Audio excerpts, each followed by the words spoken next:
Maybe. But I did see that. Yeah, Auntie Scott is going to be doing his cruise. Did you see that news? No, you don't read the Facebook, so no, you didn't see. No, I don't. Auntie Scott's next Crystal cruise is going to be in May of next year. Huh. He keeps saying May of 2022, but I think that's like next May, like this coming May is sounds closer. He's going to be cruising this May. This May. Well, I mean, it is. It depends on how it depends on how you look at it. It's the next May, so technically, I guess you could say this May. Mm-hmm. But if this means this year, then it wouldn't be this May. Well, but you're talking about it in the future, and it's already after May, so this coming May probably would be a better way of saying it. Coming May. This May. Coming this May. Mm-hmm. Come what May. Yeah. Gary in Phoenix. Daniel, how did your rig do last weekend at the gay campground? It did fine.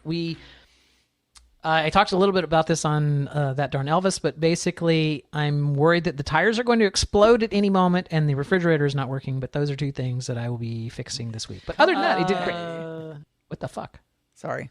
That was me. I heard myself. Yeah, no, you didn't. Just move right along. We're all good. I was just testing something out. Okay.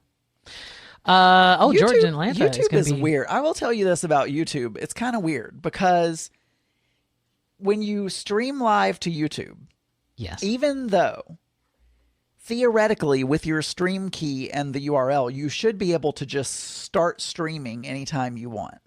Yes. They want you to go to YouTube from a browser and start your stream.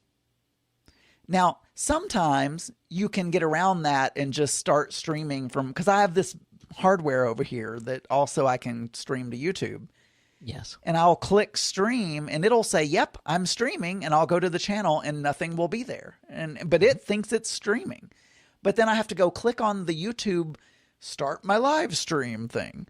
Yeah. And then all of a sudden it's there. But sometimes you don't have to do that. It's so weird. But like Twitch, for instance, you don't have to do any of that crap. You just start streaming.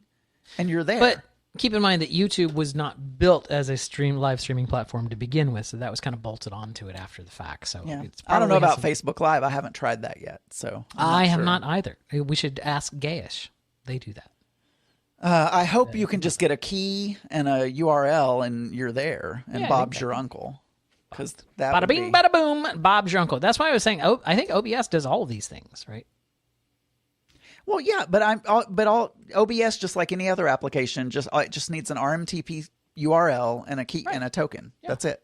Okay, but I'm saying that OBS can also send pieces of your screen, so you could send the chat room. Click on the YouTube. Yeah, the YouTube. Yeah, I'm saying I don't know. Did I say something? Did I say the YouTube? I don't even know if I said that. You're such an old. Well, my show is The Geeky Gay, so it's you're not YouTube. Young and hip like me. I know all the lingo. I don't know what I was going to say. I added some stuff to the Trello. I don't know. Guys, my parents are so needy. No, I haven't yet. That's twice now. So what? Why are your parents so needy? Okay, what happened? So they're going on a trip. Is this something that you would rather talk about on the show? Did you want to put it on the Trello? You know what? I could. Yeah, I will. Okay. All right, good. I have two things for the Trello. Okay, great. Trello.com, right? Last I checked, yeah. So how are you guys, chat room? How's it going? Is everyone doing good? I do have to go and say goodnight to my boyfriend before we start. Oh. Because what the hell was him interrupting the Geeky Gay the other day? He had to leave because he's and I just left it in, but he had to leave because he's going to start volunteering at the theater to be like an usher, right? So he can see plays or whatever, and because he needs a life outside of staying at home, and so he's going to start volunteering because he doesn't have podcasting or playing trumpet or any of the million hobbies that I have. He doesn't have any of that. And so he needs something to do. And so he decided he was going to start volunteering. And he decided, since we like to go to the theater, that he would volunteer at the theater. I think you guys should do a podcast where he teaches you Tagalog.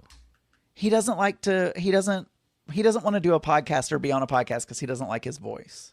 You know what? People need to get over that shit.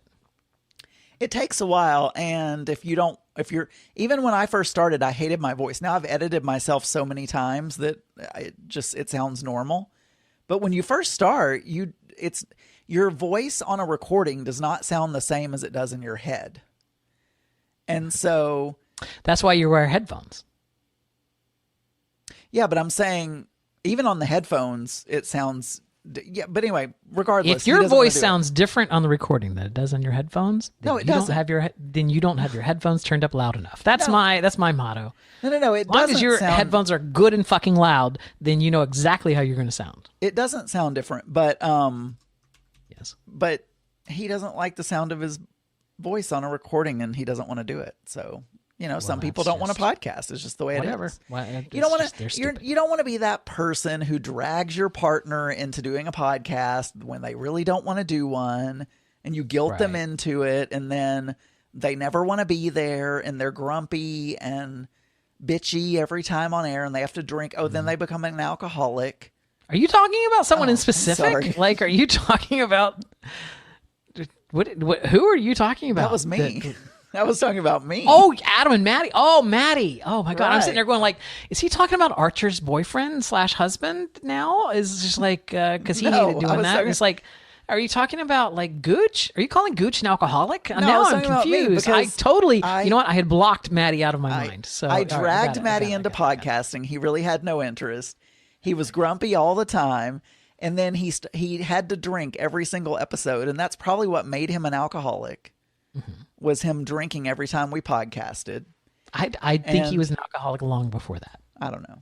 But you guys did a podcast once a week. I don't think you can like contribute getting drunk once a week as being an alcoholic. Maybe not. I'm just saying it could happen. It could happen. It could. Now I've got a question about your vacation, because I've, like everyone else, I've been listening with rapt attention. Have you? I hope it's entertaining because I'm go through the excruciating details of your. That's what people want, Daniel. Your trip. They complain if I don't. You came back to the hotel, but you didn't have towels, and it was late, so there was no towel service. So you just dipped your feet in the pool. Yeah. That's what you're interested about? Yeah. So what did you guys do for 2 hours? Did you talk or we didn't we didn't dip our toes in the pool for 2 hours. We were out there for about 15 minutes, and then we went back to the room.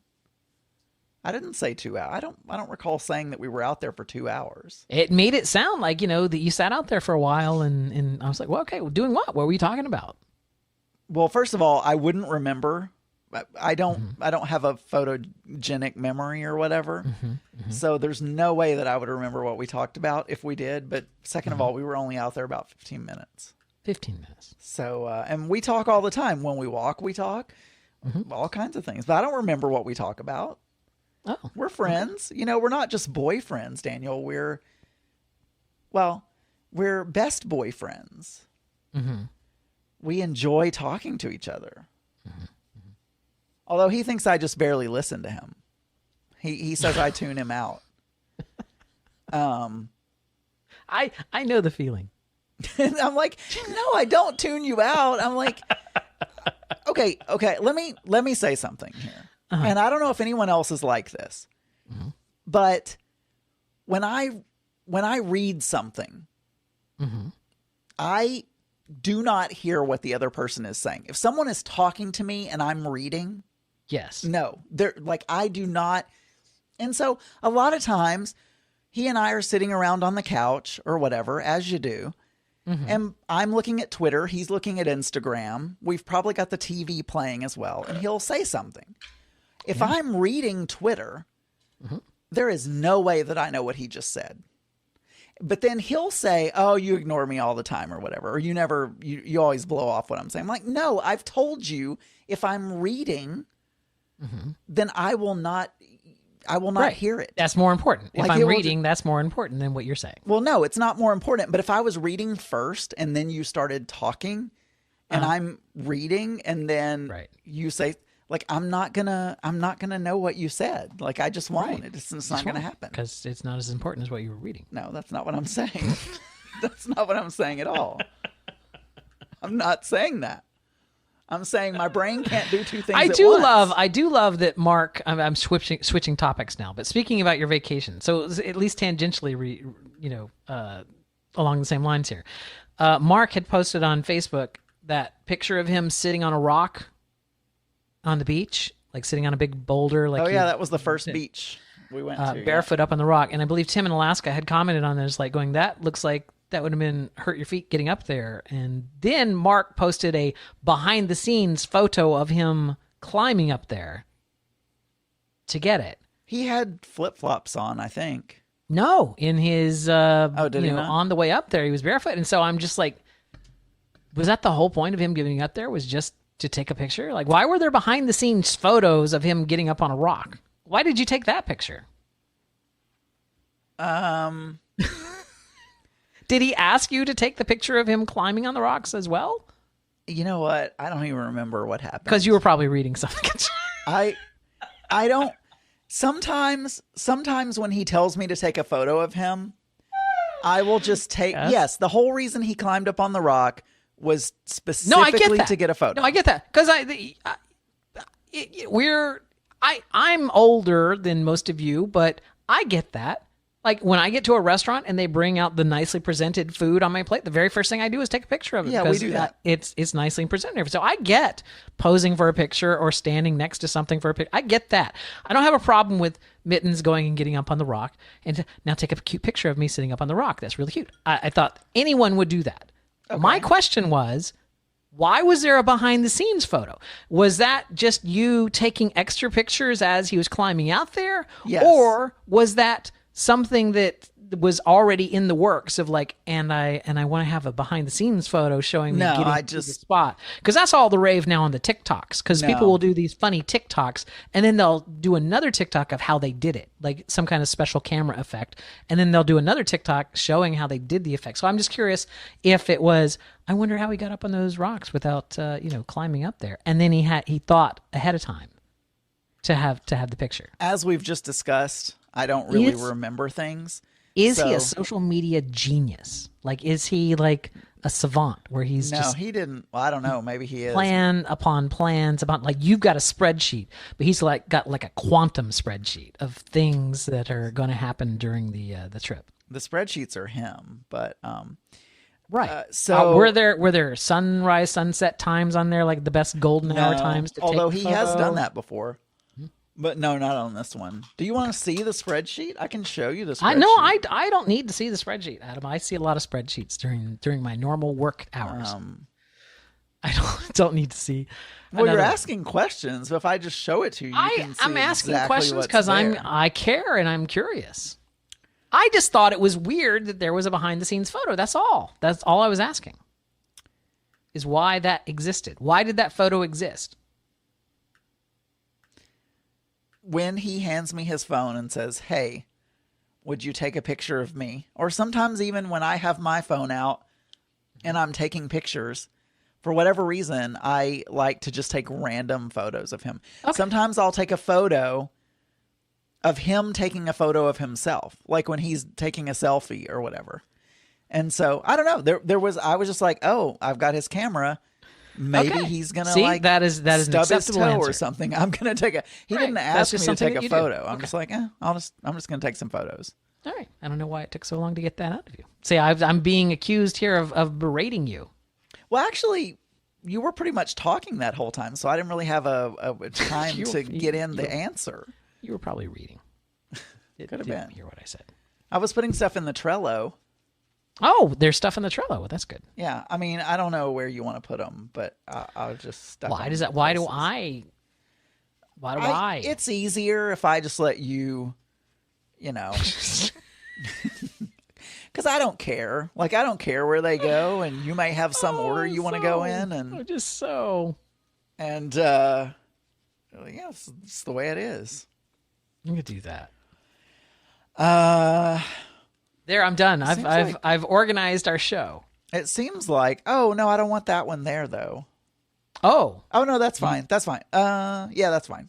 That's fine. It's a very short one, and that it goes good at the end, so that's fine. that was a Do it. about face there. Leave it there. Yeah, I did. Well, I touching changed. I changed my mind. That's what happened. Okay. Is there anything you need to do before we start recording? Do you need to go say? I need to go say goodnight. All right, then him. go forth and say goodnight. Because then when you get back, I'm gonna go And get a drink. refill my beverage. Okay, I'll be back then. Adam will be back momentarily, but first, I don't watch Big Brother. I know some of you like it, and I just it's just so fake. It's everything about it just is so manufactured, and those people sitting in that fucking diary room screaming at the camera there are 19 microphones around them. They could talk in a normal tone of voice and you'd be able to hear everything they said, but they scream at the camera as if they have to like shout across the room at some Instamatic camera.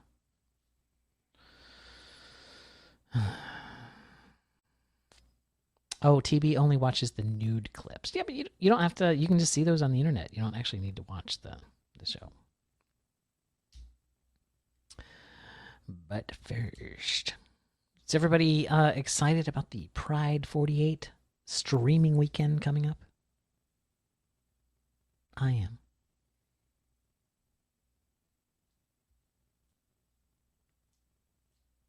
I didn't write a skit, though. No skit.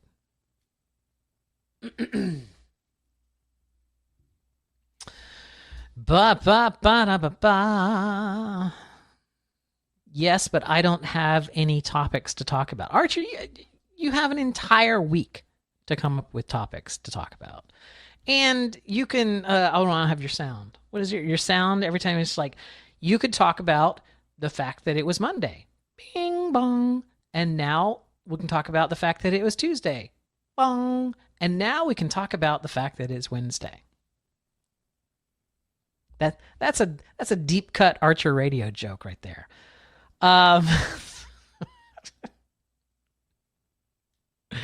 Oh, Larry Vader, are you actually doing I Have a Lot to Say now?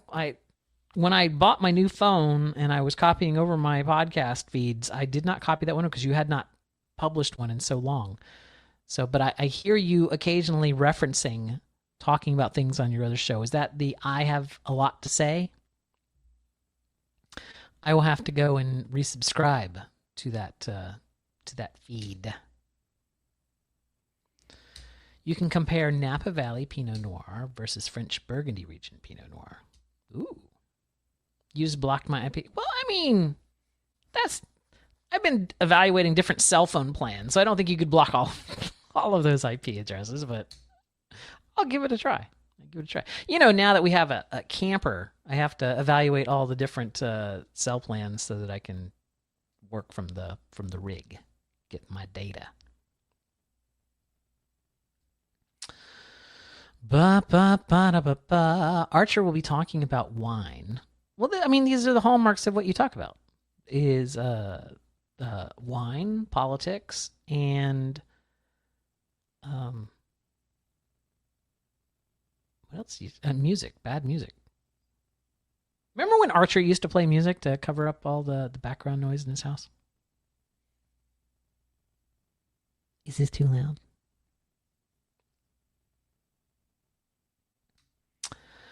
I keep getting an error with I Have a Lot to Say. Oh, maybe you blocked Lamont Cranston's IP address.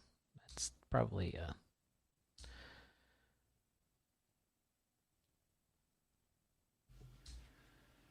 Yeah, your husband hasn't gone on a good rant about Donald Trump in a long time that we've heard.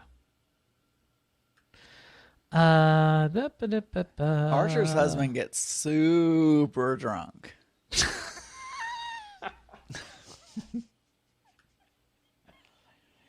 which I think has got to be really hard to do on wine. Why have you not said why? On wine will get you drunk. Well, I know, but I mean, it takes a lot more wine. Not really. Let's say I was doing shots of vodka, you know, it takes a lot more wine than vodka shots to get drunk. I feel like you have to really be trying to get drunk on wine. I don't know. Like Mark and I drank a whole bottle of champagne between the two of us, which I felt like was a lot. And we were fine. We were not drunk. All right. A 9 ounce of malt liquor. I don't know why they chose, but let's just go here. A 12 ounces of regular beer is about 5% alcohol. Yeah.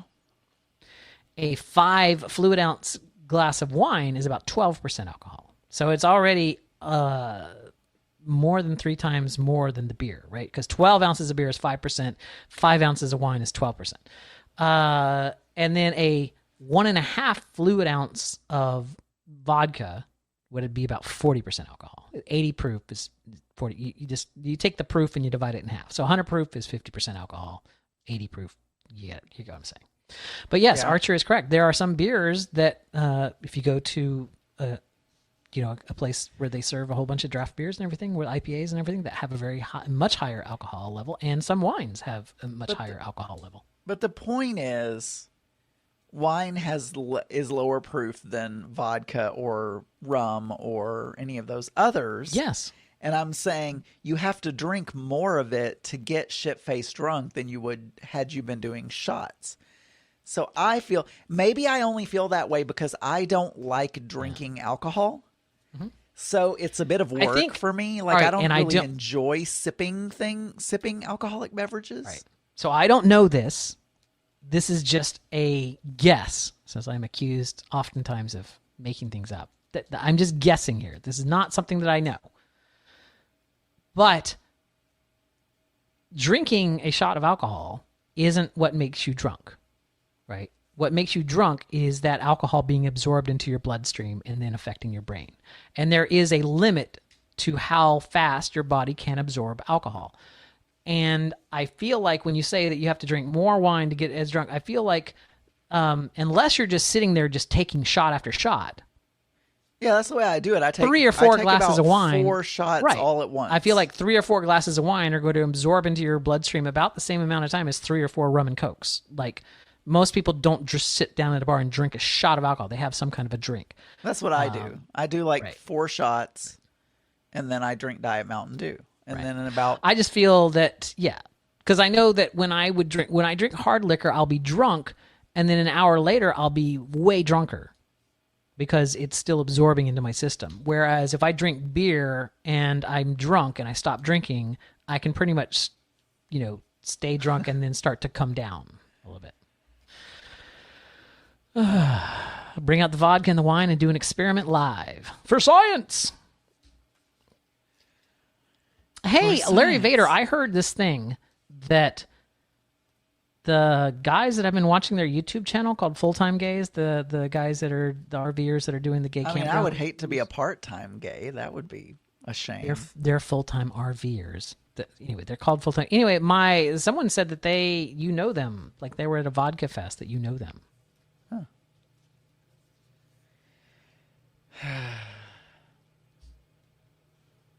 That was funny, Adam Burns.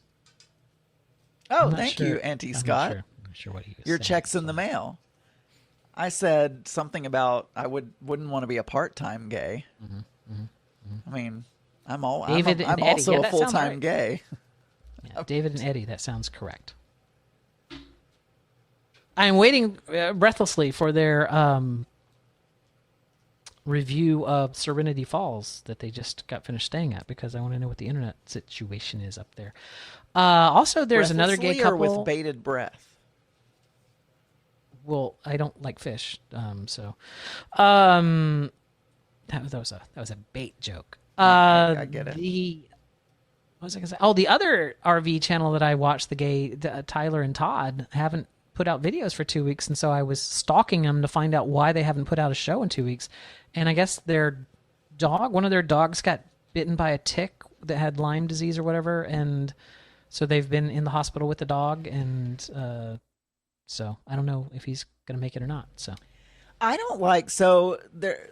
Spanking B. Arthur is talking about doing a ho-hos versus Swiss rolls testing.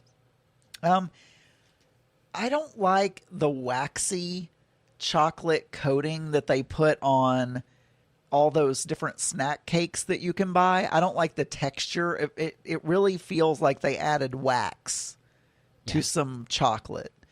But I really like those Little Debbie snack cake, the one that look like zebra stripes and they're kind those of also have octagonal wax in shape. it. No. But I'm going to tell you what I do. what do you do? I take a sharp knife and I cut off the top and the bottom icing, and then I cut each my God, you are so octagonal thing, and then I just eat the cake part. Then just get a zinger. Well, they don't taste the same. Actually, I now that I'm older, Twinkies are just cake without the icing. You could get a Twinkie. It's a cream-filled sponge cake. It doesn't have the icing on it. now that I'm older, I eat the waxy chocolate usually, but I don't like it. I don't enjoy it, but I what do I do? Okay. I I don't tolerate know. it so that I You can get to tolerate the cake and the cream filling. But You when know I you're an was adult, younger, right? You know, you could, if you wanted to, just buy an entire box of Oreos and just lick the cream out and throw away the chocolate pieces. Like No, I know. one would. Yeah, you're an adult. You can do whatever the hell you want. And sometimes I still cut the icing off, but I don't do it as much. And Raspberry coconut zingers. Yes, Tim. and I don't like the cream filling of Oreos. Oh. I Yeah, eat don't it. either.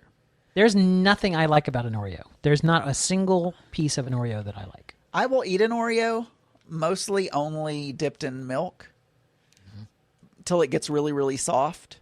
So it kind of like melts, and when you put it in your mouth, it's just like No. softness. Nothing. But I don't Nothing good enjoy about the it. cream filling. That's the first time you've heard me say that. I like the Little Debbie oatmeal cakes, little oatmeal cookie cakes. Those are great. You know what I did last night?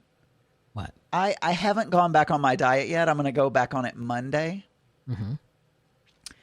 And I wanted some dessert, but we didn't have anything. We didn't have anything in the. We had no ice cream. We had nothing.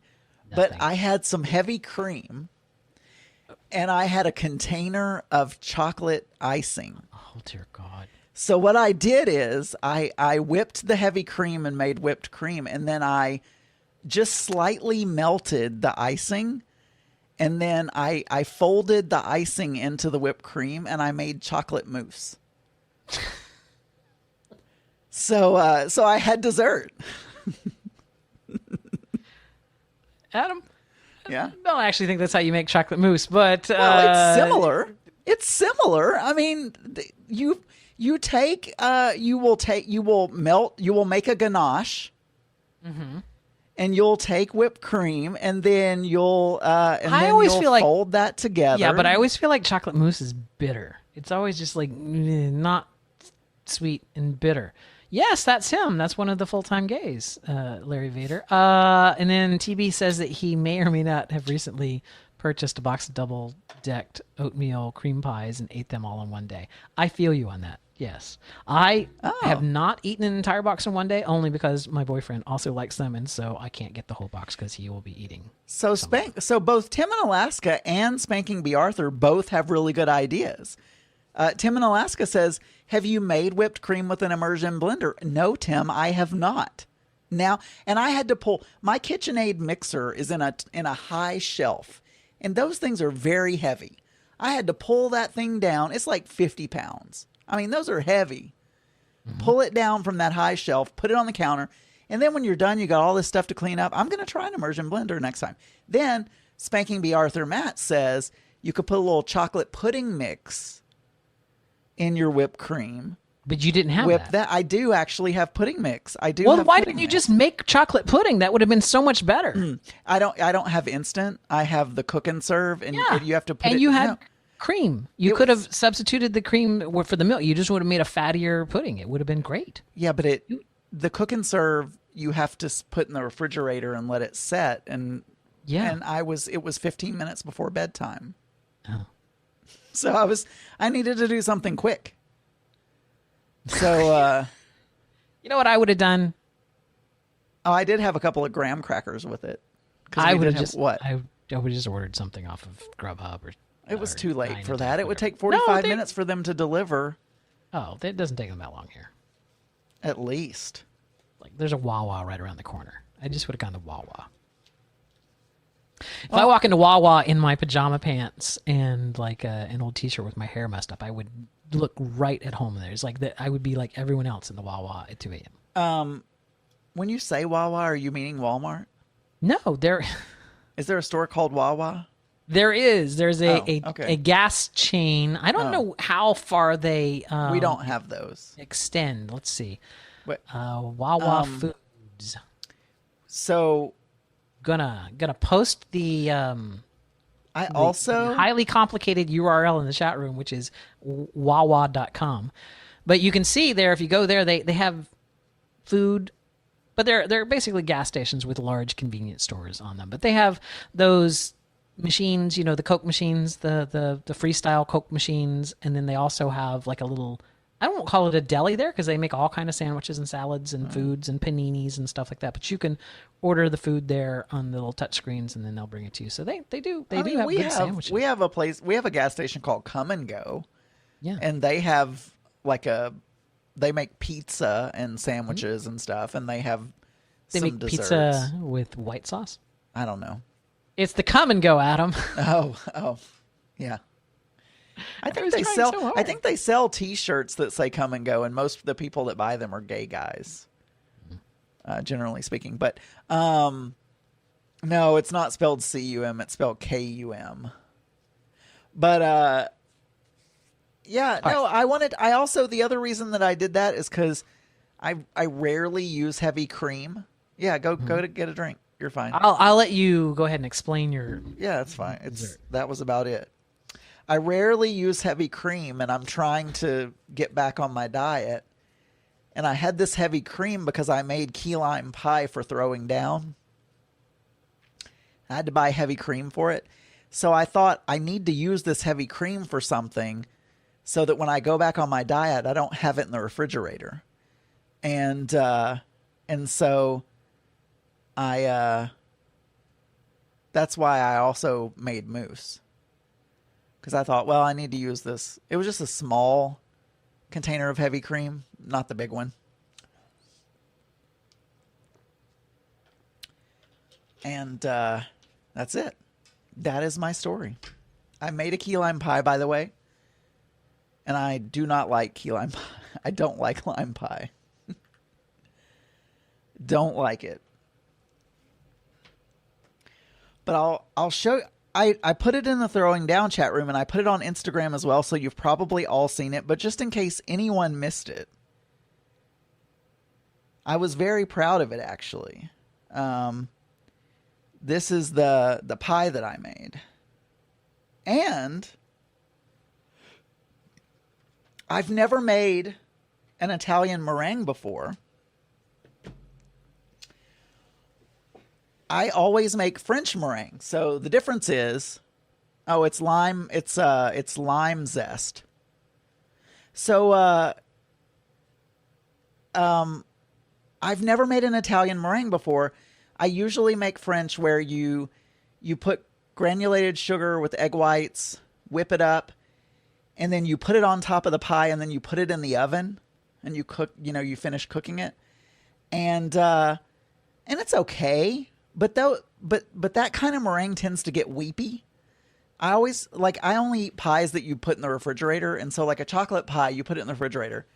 That French meringue gets weepy, and then it also pulls away from the edges. And the texture is, I don't love the texture of French meringue, but I had never done Italian meringue before because it seemed scary. Because you have to get the sugar, you have to make a sugar syrup, and you have to get it up to some god-awful hot temperature, like 260 degrees or something. And you're whipping your egg whites, and then you have to pour the sugar syrup in while it's whipping. It seems very dangerous. But I did it because that's what the recipe called for. That was the best meringue I have ever had him. I think from now on I will always make Italian meringues. Lamont Cranston's Italian. Lamont Cranston's meringue is Italian, or Lamont Cranston No, is Italian? he's Italian. Maybe you could make his meringue. Now, what I haven't tried is there's a Swiss meringue where you actually heat the egg whites and you dissolve the sugar into the egg whites, and then after you do that, then you whip it. You get it. You have to really dissolve it so that you don't feel the granules, and then you whip it, and that seems a little safer than pouring 260-degree sugar syrup into a mixer that's running. Maybe that creates the same texture. I don't know. I've never made that one. I'm ready to start whenever you are. Do you want me to hit record? I'm sorry, I'm totally distracted on the Twitter, on the She's Not Doing So Well Twitter account. They just posted a video. You know, Auntie Scott, I would think you would be interested in my discussion of meringues because you love to cook. How dare you agree with Daniel about the snoring?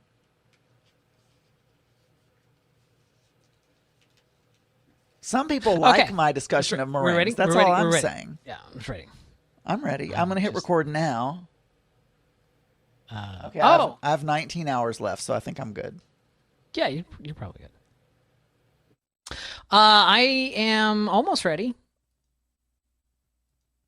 I believe I am now ready. Okay, let's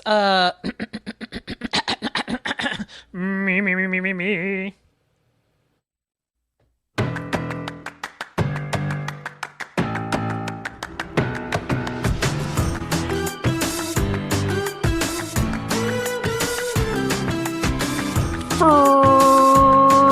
Friday night, 10:43 p.m. in the East, streaming live on Pride48.com. It's time for The Mix. My name is Daniel Brewer. I do not do this show alone. I do it with my good buddy, Adam Burns. Adam, how are you this evening? I was reading. I'm good. You were reading, so you didn't hear a word I said. A word you said. I'm doing excellent. Thank you for asking. Yeah. Archer listens at 1.5 speed when he listens to us recorded. Great. Yeah, see, we're streaming live and on Pride48.com in front of a chat room. So Archer in the chat room is saying, I do that too, though. Like, I listen to every single podcast that I listen to at 1.3 speed, including your award-winning daily show, The Geeky Gay. I listen to every show at 1.3 speed. What happens when you do that? Because I do that with some of my shows. Mm-hmm. I don't do that for That Darn Elvis because I love it so much. I want it to last as long as possible. That's the honest truth. I really do love that show, and I sometimes I slow it down. Yeah, just so I can hear it for longer. It was because you wanted to hear me, but I know the truth is you just want to hear Auntie Scott. I want to hear both of you. Although sometimes you guys sound like you're fighting, and I'm like, oh, Grandma and Grandpa are fighting. See, with us it's Mommy and Daddy are fighting, but then with you guys it's Grandma and Grandpa are fighting. See, it's that. That's very funny the way you did that. Yeah, very funny. Anyway. But I do listen to some shows at higher speeds, and when you hear those persons, people, talking in real life at their normal talking speed, they sound weird. When you're used to hearing them talking really fast, I can't even talk fast, so I can't do it. Yeah, but I don't find that to be the case. Like when I hear people, like when I talk to you. Even though I listen to you 5 days a week, sped up, when I talk to you here, I don't feel like you're talking any slower than, because we're having a conversation back and forth. True. But if you were to play the Geeky Gay theme song or the ending show song, it would sound slow to me because the music would sound slow to me because I'm used to that. It's like you talking, it just sounds like on Geeky Gay that you're just talking a little bit faster, but it's not so bad. Like I know Apple only does like 1.5. Like they do like 1 and 1.5 and then 2. And I think 1.5 is a little too fast. I listen to Big Fatty at double speed.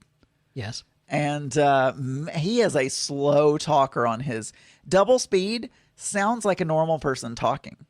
When you listen to Fatty at single, well, hello everybody, or whatever. I don't know what he sounds like, but I mean, it sounds like.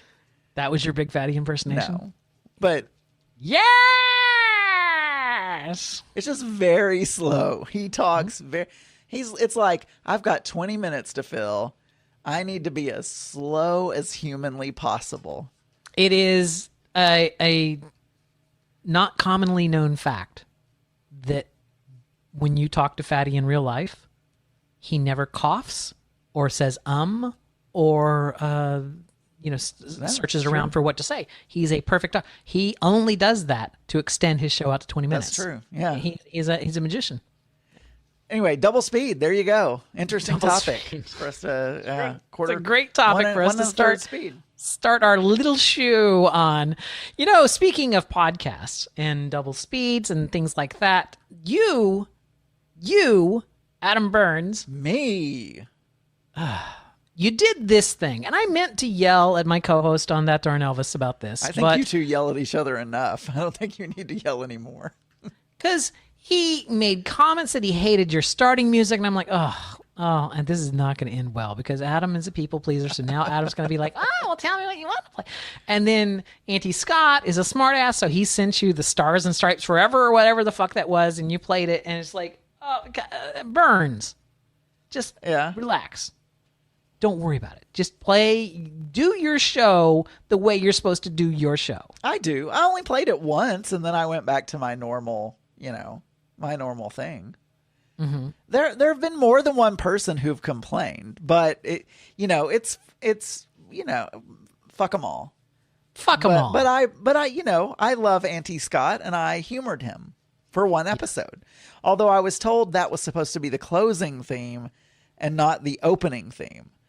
I was proud of myself that I had changed my theme song whenever I did that a few months ago, because I'd been going with the old Adam and Maddie show theme song for years. I know. And I was like, you know what? I'll just change the theme. Why not? Why not live on the edge? If Disney Twitter has taught me anything, Disney Twitter are the Twitter? Disney Twitter. It's the big enthusiast for Disney, the super fans of Disney. And if Disney changes anything or does anything, these people are up in arms about it, right? They're just all over Twitter complaining about it all day long. I have a lot of them following me because we have a Disney YouTube channel, right? So we get a lot of Disney fans that follow us on Twitter and vice versa. So if it's taught me anything, any kind of change, it doesn't matter what the change is. If Disney tomorrow lowered the price of their tickets by $10, there would be people on Twitter bitching about it because it's like, well, as a Disney stockholder, I'm very upset about this because they should be maximizing their profits. And it's like, whatever. There's always going to be somebody that dislikes something about what you do. Isn't that just Twitter in general, though? I think it's just the internet in people. Could be. Wait, that doesn't make any sense. I think it's just the internet in general, not in people. I think it's just the internet in general. I think it's just the way that we are now. We have an Here's the thing. I think that there is an internal monologue in most of our brains observing things that we don't like or observing things that kind of annoy us. Like, Zach is coughing again. I wish he'd shut the fuck up. But these are things that go on in your brain, right? You don't say them out loud. But now the internet age has made it so that we somehow feel compelled to take that inner dialogue and just type it out to people. And it's whatever. This is totally unrelated. Yeah, well, I agree. I think we do that on our podcast, though. So maybe we don't do it as much on Twitter or Instagram or Facebook or wherever, but we get on our podcast and we say the things that we would have said on Twitter, Facebook, Instagram, whatever. We get on our podcast. We get on our podcast and we do it. And we say things. 5 days a week, I complain about all kinds of crap, like the guy who revs just complain about work. The guy who revs engines, who lives in the shack across the street from my neighborhood. Wait. Now, it's a well-known fact that you hate rich people, but yet it seems like you also don't like poor people. So there's a very narrow no. See, economic strata. I have to really watch myself around you and Joe Batanz because you pick up on every little thing that I say.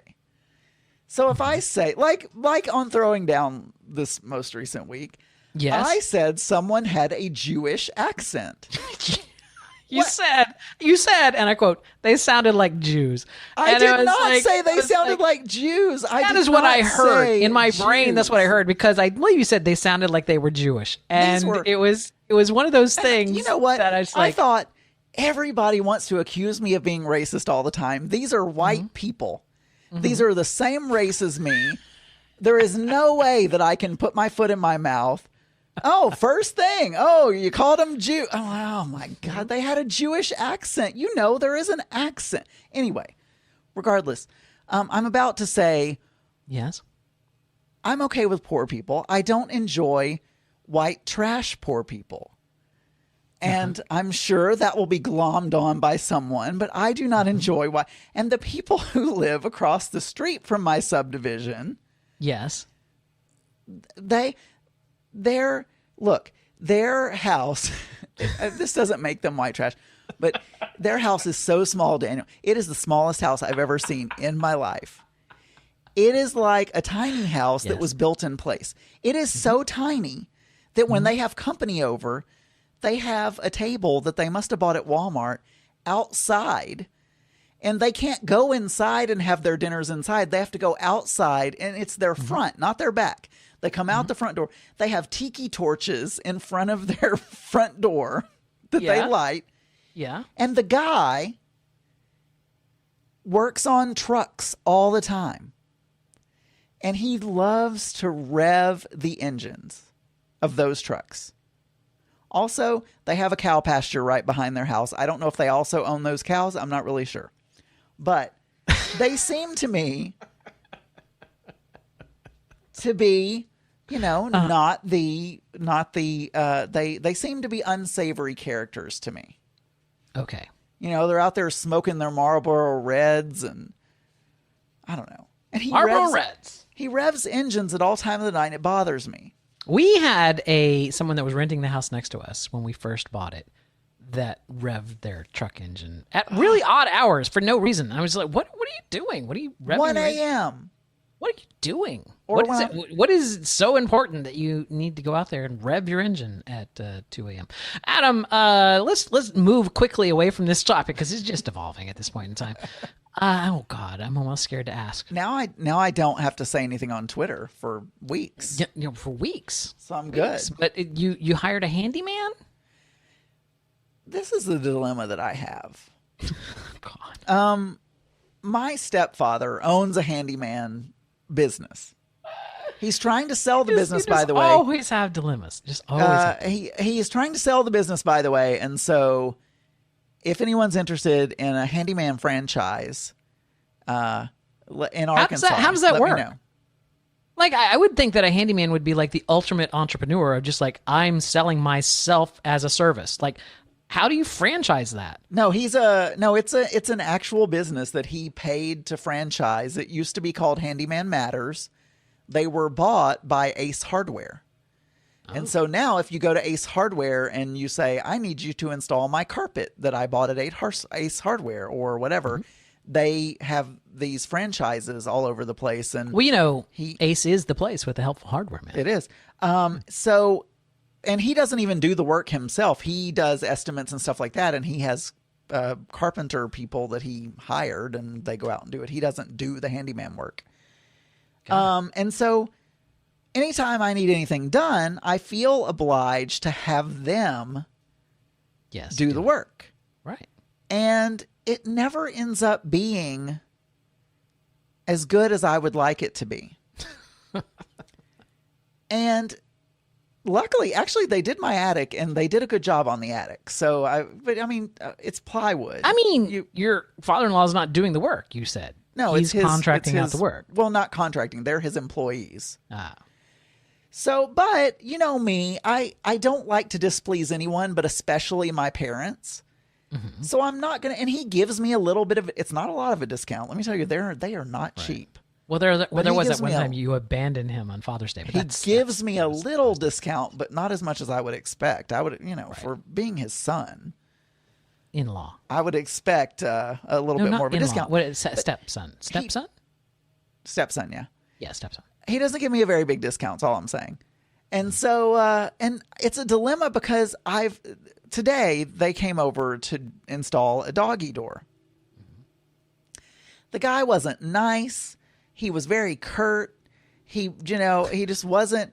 And then he needed to leave because he's like, I have another job, and he wasn't completely finished.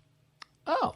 And then he said, and he had they were installing a doggy door, and he cut the molding at the bottom of the floor, and he didn't even paint where he had cut. So you saw like raw molding next to the doggy door and all this stuff.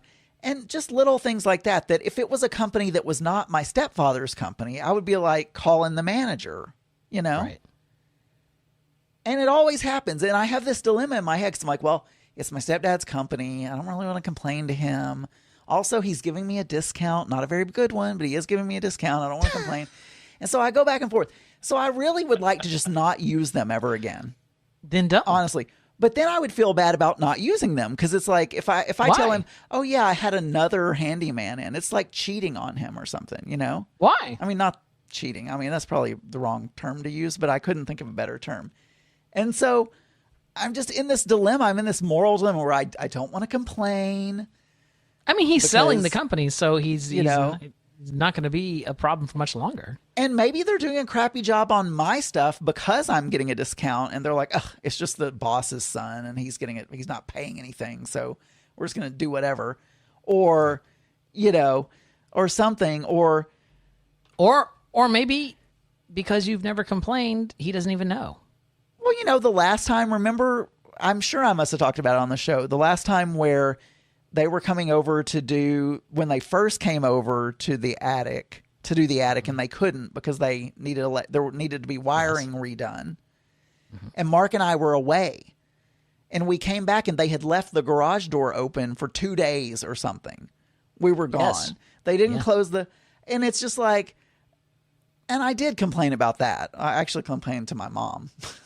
Like, well, your mom is not your dad. No, that's true. I don't know. So it's just a dilemma. I feel like, though, I'm not going to use them anymore, but I feel like it's going to be awkward because they live 5 minutes away from me or 10 minutes away from me. So when they come over and they see I've had something done. Yeah. My friend at work's son is a handyman, and I was helping him out.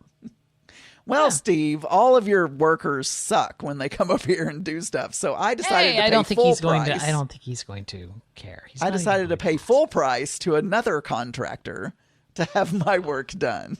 I just feel like, what is it like to live in your head? Just the constant dilemmas here. It seems pretty clear cut. Just drop it. I have a lot of dilemmas all the time, Daniel. And Gary in the chat room says they're probably doing crappy work for everyone else. I mean, maybe. You could go on Google and look at the They have pretty good reviews. Well, they have pretty good reviews, but... have you ever left a good review for them? No, I've not had a good experience yet. I'm not going to go leave a bad review. And this is the thing. The son of the boss, you would think they would want to bend over backwards and do a really good job. And it's the opposite. It's the opposite. I don't understand. I don't understand that. When you watch a TV show, anytime everybody's like kowtowing to the son of the CEO or whatever and all that kind of stuff and grumbling about it behind their back. But, I don't know. I do not know. But there you go. I have my own problems. Yeah. Right. I don't have the incessant need to please people like you do. Like that's not my problem. My problem, this is something that you and I share. We have in common. I procrastinate. I am a horrible procrastinator. Oh, I do too. If something is due at Wednesday at 2:00, I will start working on it Wednesday at 1:00. I am the worst at it. And I'll fight you on that. I am the worst at it. Adam, I got proof of this, and I want to. This just hit me today. Oh yeah, I'm sure you do procrastinate more than I do because I have been a co-founder of Pride48 with you for 16 years, and you procrastinate more than I do. But we both procrastinate. Correct. But I ran across, because in the morning when I wake up, because Zach gets up before me, and so when he gets up, and I don't get up until like a half hour before my first meeting, right? So it's variable every day. Like on Fridays, I'm usually not up before 9:30, but on Mondays I have a really early meeting and I have to get up early. Anyway, the thing is that I'll kind of wake up and I'll like pull out the phone and I'll start scrolling through the internet articles and whatnot. You know, the news articles of the day. Just trying to wake up while I'm scrolling through my news articles. And I saw this article on Monday or Tuesday while I was laying in bed before I got ready for work. And it was an article entitled, let me read you the title there. Here it goes, "Why Do I Procrastinate?" And it's an article from Psychology Today. Okay. I don't know if anybody knows this, but Daniel, yeah, I have a degree in psychology. has a degree in psychology. I don't like to talk about it. But so I saw this article, "Why Do I Procrastinate?" And I'm like, oh, that is of interest to me. So I did what anyone would do. I pinned it, right? I have a little pin board of URLs that when I find them because you were procrastinating actually reading the article. I had to go to work. I had to. Okay. I didn't have time to read it at that this point. Looks so interesting. I think I'll read that 2 weeks from now. I'll pin it. Well, that's the whole thing, Adam. I pinned it. I really wanted to read the article. I just ran across it today, and I was like, oh yeah, there was an article about procrastination that I wanted to read on Tuesday. And here I am. I procrastinated it until Friday. And then you closed it and thought, oh, I'll read it next week. Have you read it yet? It's a total shit. It's like, it's only about one type of procrastinator, which I am definitely not this type of procrastinator. It's like, it's subtitled, "When Unhappy Achievers Struggle to Achieve." Unhappy achievers believe that they are not lovable if they don't succeed, yet they also resist that idea, leading to procrastination. That's me. Oh my God, you should totally read this article. That is basically saying people pleasers who want to please everyone procrastinate because they resent having to please those people. That's right. Basically what that article. That is right. me ordering at Wendy's. That is exactly me. Well, now you can. Here you go. Thanks to Josh Dodes, licensed counselor, social worker. I'm assuming LCSW. I don't know. He wrote it. So here I'll post the link in the chat room so that you can see it. That's why I start projects and don't finish them, because I'm afraid of failing. You should. So you should I just don't finish the projects, right, because that way I don't fail. I've just walked away from it. You should bookmark that, and maybe you can read it in a week or two.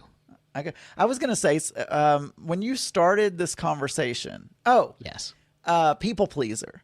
Yes. A guy at work, I'm not even kidding. This was I enjoyed this so much. Yes. I'm a product manager, and my engineering tech lead had an idea for KPI, key performance indicator, yes, for our product. And it's a shit idea. But okay, I was trying to humor him. Yes. And so I was like, oh, I understand. We had like a 30-minute meeting where he was presenting this to me and everything. But he had a couple of valid points. So I said, well, I want to think about it. It's definitely not going to be changed for Q3, but let me chew on it. Let me sleep on it. Have a couple of conversations. Whatever. And I was serious. I mean, his idea is shit, but he had some valid points. And so he actually says to me, he says, and I don't know if it's so obvious that I'm a people pleaser, Daniel. I don't know if this is an obvious thing. It's not like at work I say to people, like I do on my podcast, I'm a people pleaser. I don't do that at work. Right. Yeah. Maybe he listens to the Geeky Gang. Maybe. And he says to me, I just want to tell you right now, he says, I just want you to know that if this is something that you need to say no to, I'm a big boy, and I feel like you've heard me, and thank you so much. I really appreciate that you took the time to listen to me, but don't feel like you have to please me or say yes because I'm asking you to do. And I was like, oh my God, thank you so much for saying that. You don't know how much of a people pleaser I am. Thank you so much for saying that, because your idea really was shit. No, I didn't say that. I said, I said, you have some valid points and I really do want to think about it, but thank you for giving me the freedom to say no. You using business talk on him. Using like that affirmative business talk. Anyway, I just thought that was funny that he said that. I don't know if that's something he says to everyone, or it was just so obvious to him that I struggle saying no to people. Because I really do struggle saying no. It's a problem. I think he listens to your show. Maybe he does. Yeah, I think he does. Adam. There's something that we have not. Oh no, we can't. I'll let you go ahead. And I thought we were going into contact, but we have another card there, so I'll let you go to. We do, yeah. Well, this will be quick. My parents are going on a trip. Yes. And, Are you going to keep Shane? Yeah, and speaking of being people pleasery, right? We live close to my parents. And so, and they keep our dog when we're out of town, and we keep their dog. Although their dog is old and has this incessant cough that will not go away. So and now he shits and pees on our floor. That's why we had to get a doggy door installed today, because now in his old age, he doesn't understand how to hold it when there's not a doggy door. Right. Anyway. And he probably, doesn't like the workmanship on it anyway. Maybe not.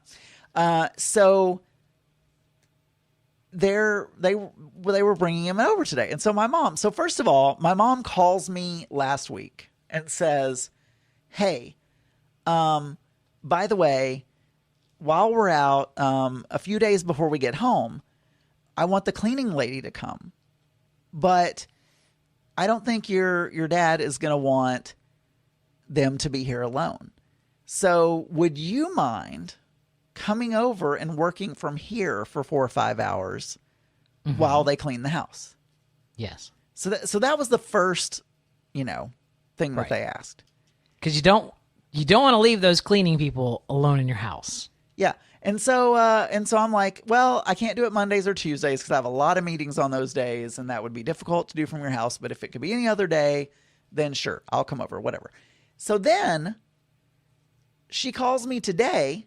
They're leaving tomorrow. And she says, hey, by the way, we're picking up, or we're leaving really early in the morning, but we want to go ahead and give Shane to you today. Yes. Because we're leaving really early tomorrow morning and blah, blah, blah. But she's like, would you mind coming over and picking him up? Okay. I'm like, no, why? We're keeping him for 2 weeks. You can't drop him off. Oh my God. Okay. And I say they live 5 minutes. 10 minutes away. No, I'm sorry. I say they live 5 minutes away. They actually live 20 minutes away. Okay. So it's a 40-minute round trip. And I had work until 5:30. I had to record Geeky Gay. We walk at the park, which we had to do that. Then we had to eat. Then I had to have a pre-meeting with you. I had no time to go to my parents. None. I feel like the least they could do is drop their own damn dog off if they're having us keep him for 2 weeks. And then I get a text message later from my dad saying, so they brought Shane over. Yes. And my mom, this is a whole other story, but my mom is now convinced that CBD oil is the miracle cure of everything. Yes. And because their dog coughs all the time, she has made a concoction of CBD oil and NyQuil. And she says to me, now, Adam, you're going to mix 10 drops of CBD oil with 5 drops of NyQuil. Yes. And then if he starts coughing, you'll squirt half of a syringy thing into his mouth, and that'll help him. Before he goes to bed, do about 3/4 of a syringy thing, and that will calm his throat and help him sleep. My mom is like making these witch's brew concoctions with CBD oil. Anyway, so then I get a text message from my stepdad saying, would you guys mind driving out to the airport tomorrow after we leave and picking up our car? It's like, is there anything else you would like us to do? Would you like us to go clean your house while you're gone? Would you, Well, wait. What? If you're going to go pick up their car from the airport, then how are they going to get home? Then they'll want us to come back and drop their car off in 2 weeks. I love my parents, but they are so needy. It's like, well, you're going to keep our dog for 2 weeks, but would you also come and pick him up from us? Oh, and would you pick our car up and then drop it back off when we come? I don't know. I know I sound horrible. I'm a good son. You do. Look, I do all those things. I'm a good son. I'm an overly good son, but I like to complain about it behind their backs. Well, okay. You're allowed to complain about it, but I'm going to say this, and this is not a joke. And as they get older, it's going to get worse. It's not a joke, Adam. enjoy it while you can, because there will come a day when you don't get those phone calls, you don't get any phone calls, and those days suck because, you know, I've lost both my parents, and I was very close to my parents. So, yeah, so that's a little bit hard for me to hear that, you know, you don't want to go. I'm help your sorry, parents. Daniel. I do all the things. Well, there's no way I could have picked up Shane today. I needed them. Yes, to there bring is. You him. could have just not done your damn walk. Skipping one day of your fucking walk is not going to like make you gain 30 pounds. You know what's going to make you gain 30 pounds? Folding in chocolate icing into heavy whipping cream. Yeah, but I can't skip my walk to go pick up that dog because, you know, I got to keep my weight down. There are multiple. There are some people who are agreeing with me in the chat room, and there are some people who are agreeing with you. What I'm going to say is, most of the time I just complain about it behind their back, and I do everything that they ask me to do. So 3, 2, 1. Contact is the secret. Is the moment when everything happens. Contact is the answer. Is the reason that everything happens. Contact. Let's make contact.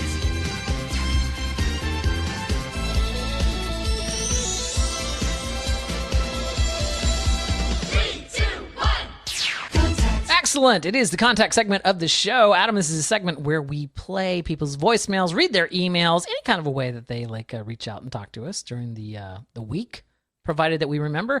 I'm going to tell you this, Adam. We got 2 voicemails. you know, since I'm so rich, Daniel, I should just offer to pay their parking for them instead of having to go out to the airport twice. There you go. Anyway, we got 2 voicemails. Got 2 voicemails, and I'm going to tell you that one of them came in at 9:32 a.m. and the other one came in at 9:35 a.m. So I am strong, and they're both the maximum length. They're 1 minute and 30 seconds, which is when our voicemail cuts them off. So I have a good feeling. I haven't listened to these, but I have a good feeling that these are from the same person. So Okay. let's see what's on the old telephone, shall we?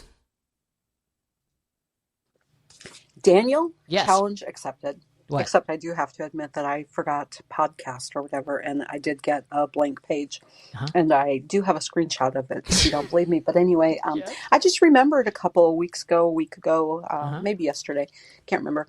But anyway, I just remembered in 2004, we also had a camper. We bought a 38-foot 38-foot trailer camper that hooked onto the hitch of a pickup. Yes. And it had a slide out and sliding doors, and we enjoyed it.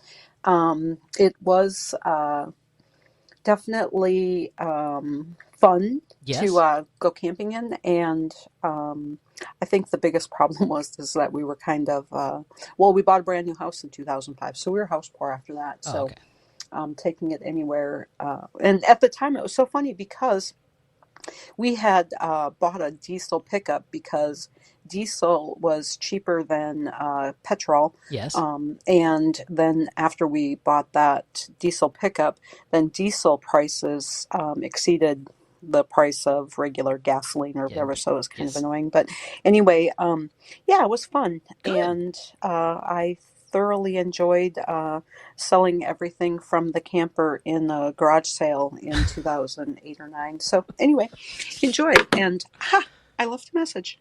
Well, look at that. Oh, I thought she ran out of time on it. So I'm surprised. That was that. Thank you very much. That was Kathy Bacon, who apparently had a 38-foot travel trailer back a few years ago. Back in So 2004. I'm still gonna say that I do not understand Kathy Bacon's tweets.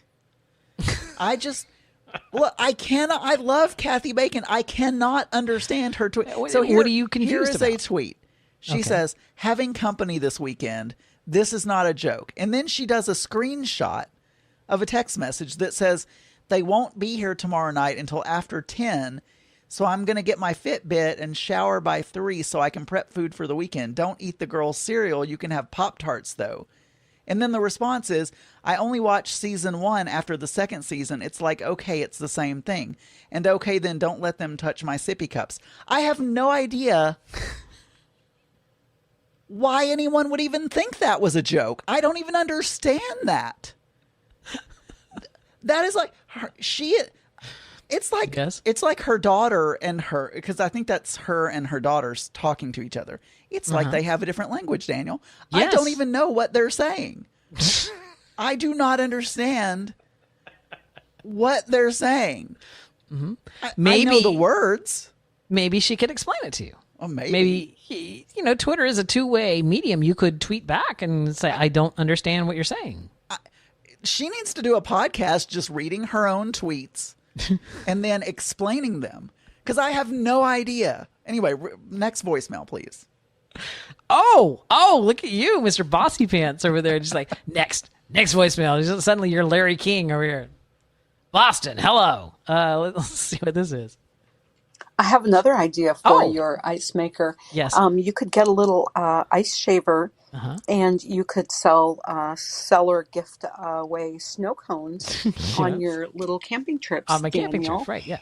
I have a couple ice shavers, and that's what we do with ice at this house. You shave ice. You make shave ice. And make. Well, actually, what I do, because it's, I don't know, super tart, is if you shave ice and then you put Crystal Light powder over it and mix it up, it's so delicious. If the ice is tart, I think... I'm going to drown in my drool. I'm going to drown in my drool. Is your drool tart? I'm not sure. Yeah. Yeah? Oh, So, okay. The only other thing I have to say about the show today is leave it to Adam to have leave it to Adam to get a funky car. Instead of standing in line going, ha ha, I have a car, ha ha, I have a car. He should have said, I'm sorry you don't have a car. I think it was car karma that got him, because It was. well, Because I was standing in reserved line, my car being early. all excited that he had a car and nobody else did. So It's it karma. kind of came back. It's like, Bitch you in the don't you know ass. that old saying, Adam, whatever you put in the universe comes back to you? So put out good vibes. See? Well, it's not like I was standing there laughing maniacally and pointing at the people. I might have been thinking it in my head, but I wasn't saying it out loud. You think the universe can't hear what's in your head? I don't know. I Wait, don't know you what believe the in the universe can you hear. believe in God, so God knows what's in your head. So you think God is sitting up there? Well, you don't. He's like, you don't you know believe what, in him, but Adam? You think he's He's like, you know what, Adam? I'm going to kill your battery for having that thought. I'm gonna take you down a notch, Burns. Sitting over there judging the rich people that I put out on the patio there. Mark complains to me sometimes about how my family will have multiple conversations going at the same time, and we'll have random. We'll just come in with like a random topic that we had been talking about 5 minutes ago, and we all know, like when my mom or whoever, we all know what's going on. But he can't follow that. He needs one topic at a time, and it really bothers him. One topic at a time, please, feel people. like maybe Kathy Bacon and Sydney's conversations are very much like that. And so we didn't see the rest of the text message, so it makes no sense. Right. You're not hearing the other side of the conversation. Right. Yeah. That makes sense. Yeah. Thank you for your calls, Kathy. We appreciate it. Kathy Bacon, we do love it when you call. I don't care what Adam says. I love it when you call. I wasn't talking about her calls. I said her tweets. Now, you can't tow a 38 trailer with a gas truck, really. I mean, you could if you went with an F-250 with a Godzilla engine or something. I mean, but what does the fuel have to do with whether it can tow or not? it has to do with the way diesel engines are built. They have more torque or something like that. They're better at towing, which is why semi trucks are diesel. Listen at you being all manly. No, I'm just saying. Adam, I'm a big RVer now, so everything I say now has to do about my rig. I don't want to brag or anything, but I've got a pretty big rig, and I do have a travel trailer. As someone who owns a travel trailer, I think I know a thing or two about torque. Anyway, I was really worried because you see the ads, right? The Ford truck will tow 12,000 pounds, blah, blah. It's the Ford F-150, the hardest workhorse in America, blah, blah, blah, more towing power than anybody. And there's actually, your dead towing capability is way different than your weight distributed towing stuff, which is way different than your gross combined vehicle weight that you can have and pay. It turns out that my F-150 has a weight distribution towing capacity of 12,800 pounds, but in reality, I really couldn't tow more than about 6,000 pounds, which is I what feel I'm like towing. right now it would only be better if you went, like Tim Taylor, that sort of thing. All right, right now. Kathy Bacon, thank you so much for calling us. Trying to talk. She was talking about a diesel truck. I was just trying to say a little thing there about diesel truck. Now you know how people feel when we talk about technological things, and they're like, "You might as well just be going beep beep boop boop." I don't know what you're saying. You lost me at the Rams. I don't know why I sound like My Pillow guy. I have no reason. I don't understand. We have an executive producer on this show, Adam. Are we going to that segment now? No. We have an executive producer on this show, and he is recently, on top of sending us just piles and piles of research material every week, he is now taken to pulling sound clips for me of things that have been heard along on the internet. So these are things that have been heard on other shows that I have some sound clips here that we can react to.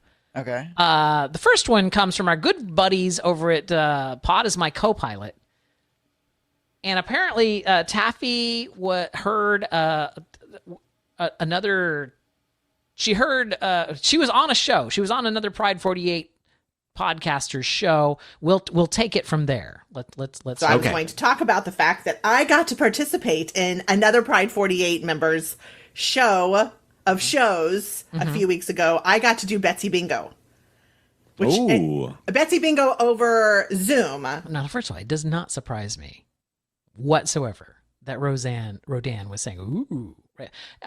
If I wanted to figure out whether I would like a movie or not, all I have to do is listen to whether Rodan liked it or not. If Rodan liked it, I will hate it. If Rodan didn't like it, I will love it. I have never in my life run into a situation where I am so diametrically opposed to almost everything the man says. It's just weirdly comforting that I can know that if I like it, he will hate it. It's like, so I could probably buy him a really good gift just by buying something that I think is shit. Like if I were like to buy like I don't know, like a rusty pair of scissors and give it to him, he would be like, "Oh my God, I collect scissors, and these are from the Franklin Scissor Mint or something." I don't know. I wasn't going to say any of that, but I was just going to say, I don't think Betsy Bingo is a podcast. No, it's not. But I could be wrong. Maybe it now is a podcast. But I thought it was a show that he does on Zoom. Let's continue to listen here, which was different and new. And I had never. The only time I'd ever really seen Betsy in all her glory was in Vegas when she married you,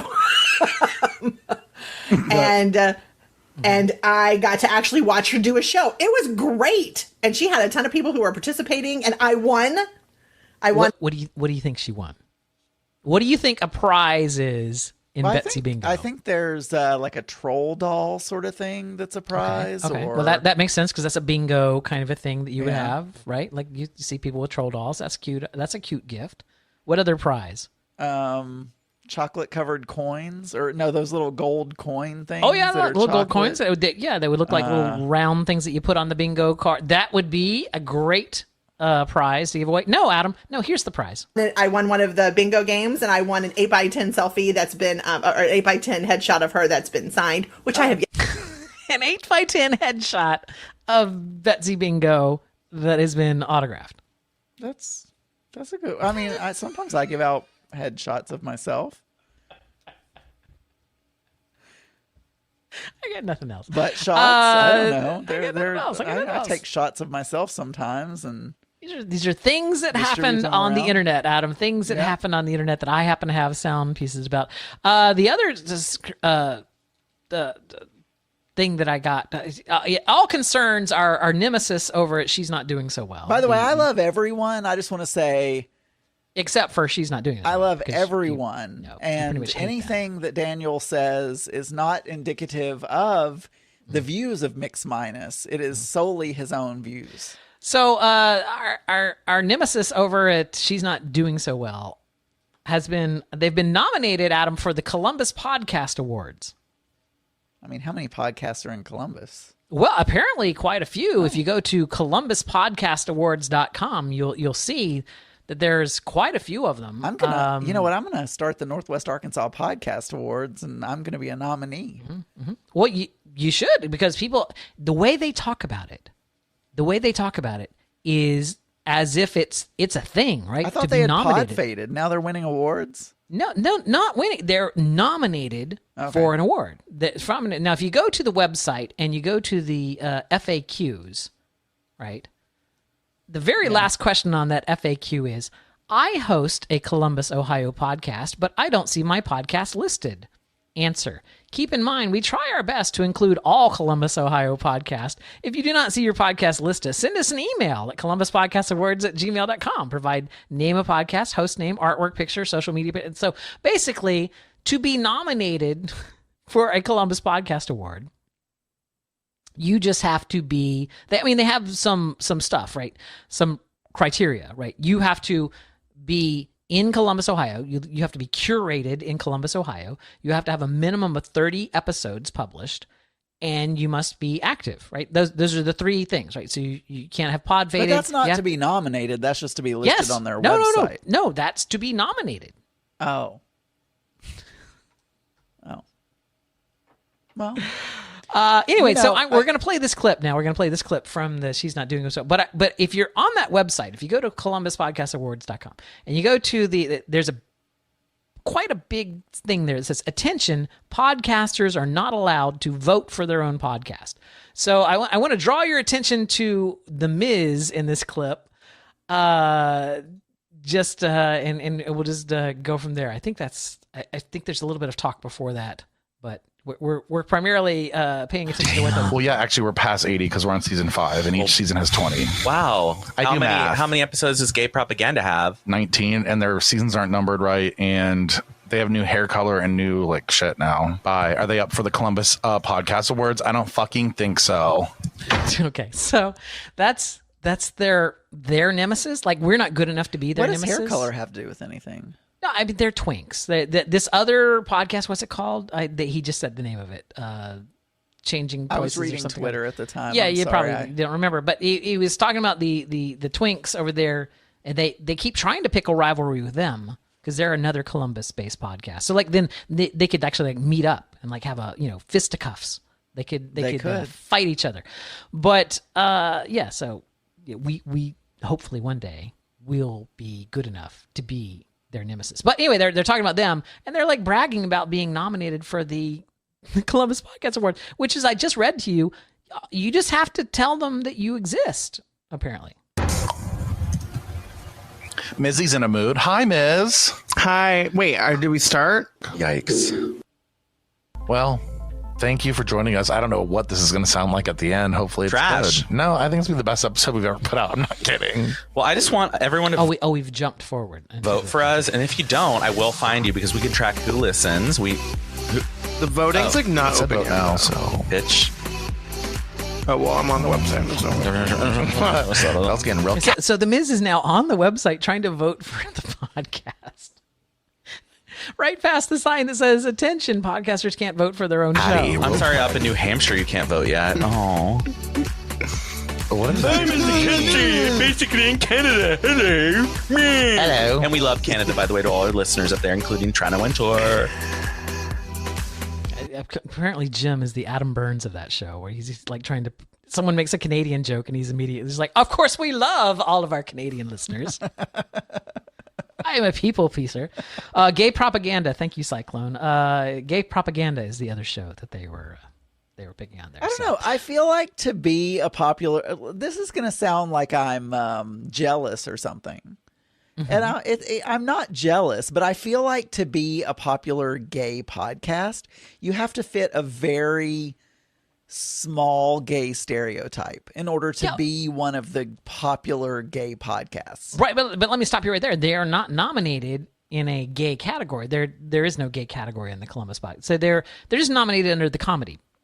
And No, I there's just mean in general, though, if you're one of those gay podcasts, you know, and the ones that win awards and stuff, they're the ones that fall into that very kind of slim gay, you know, stereotype. You know what, I Adam? think. You know, we've had numerous conversations on this show over the past decade or so. My feeling of it all is every podcast award out there that exists at this moment is some form of scam. It's not, there's no actual scientific anything behind it. It's come to our website and vote numerous times over an X period of time because we basically want you to see our web abs on our website so that we can make some money off of like click ads.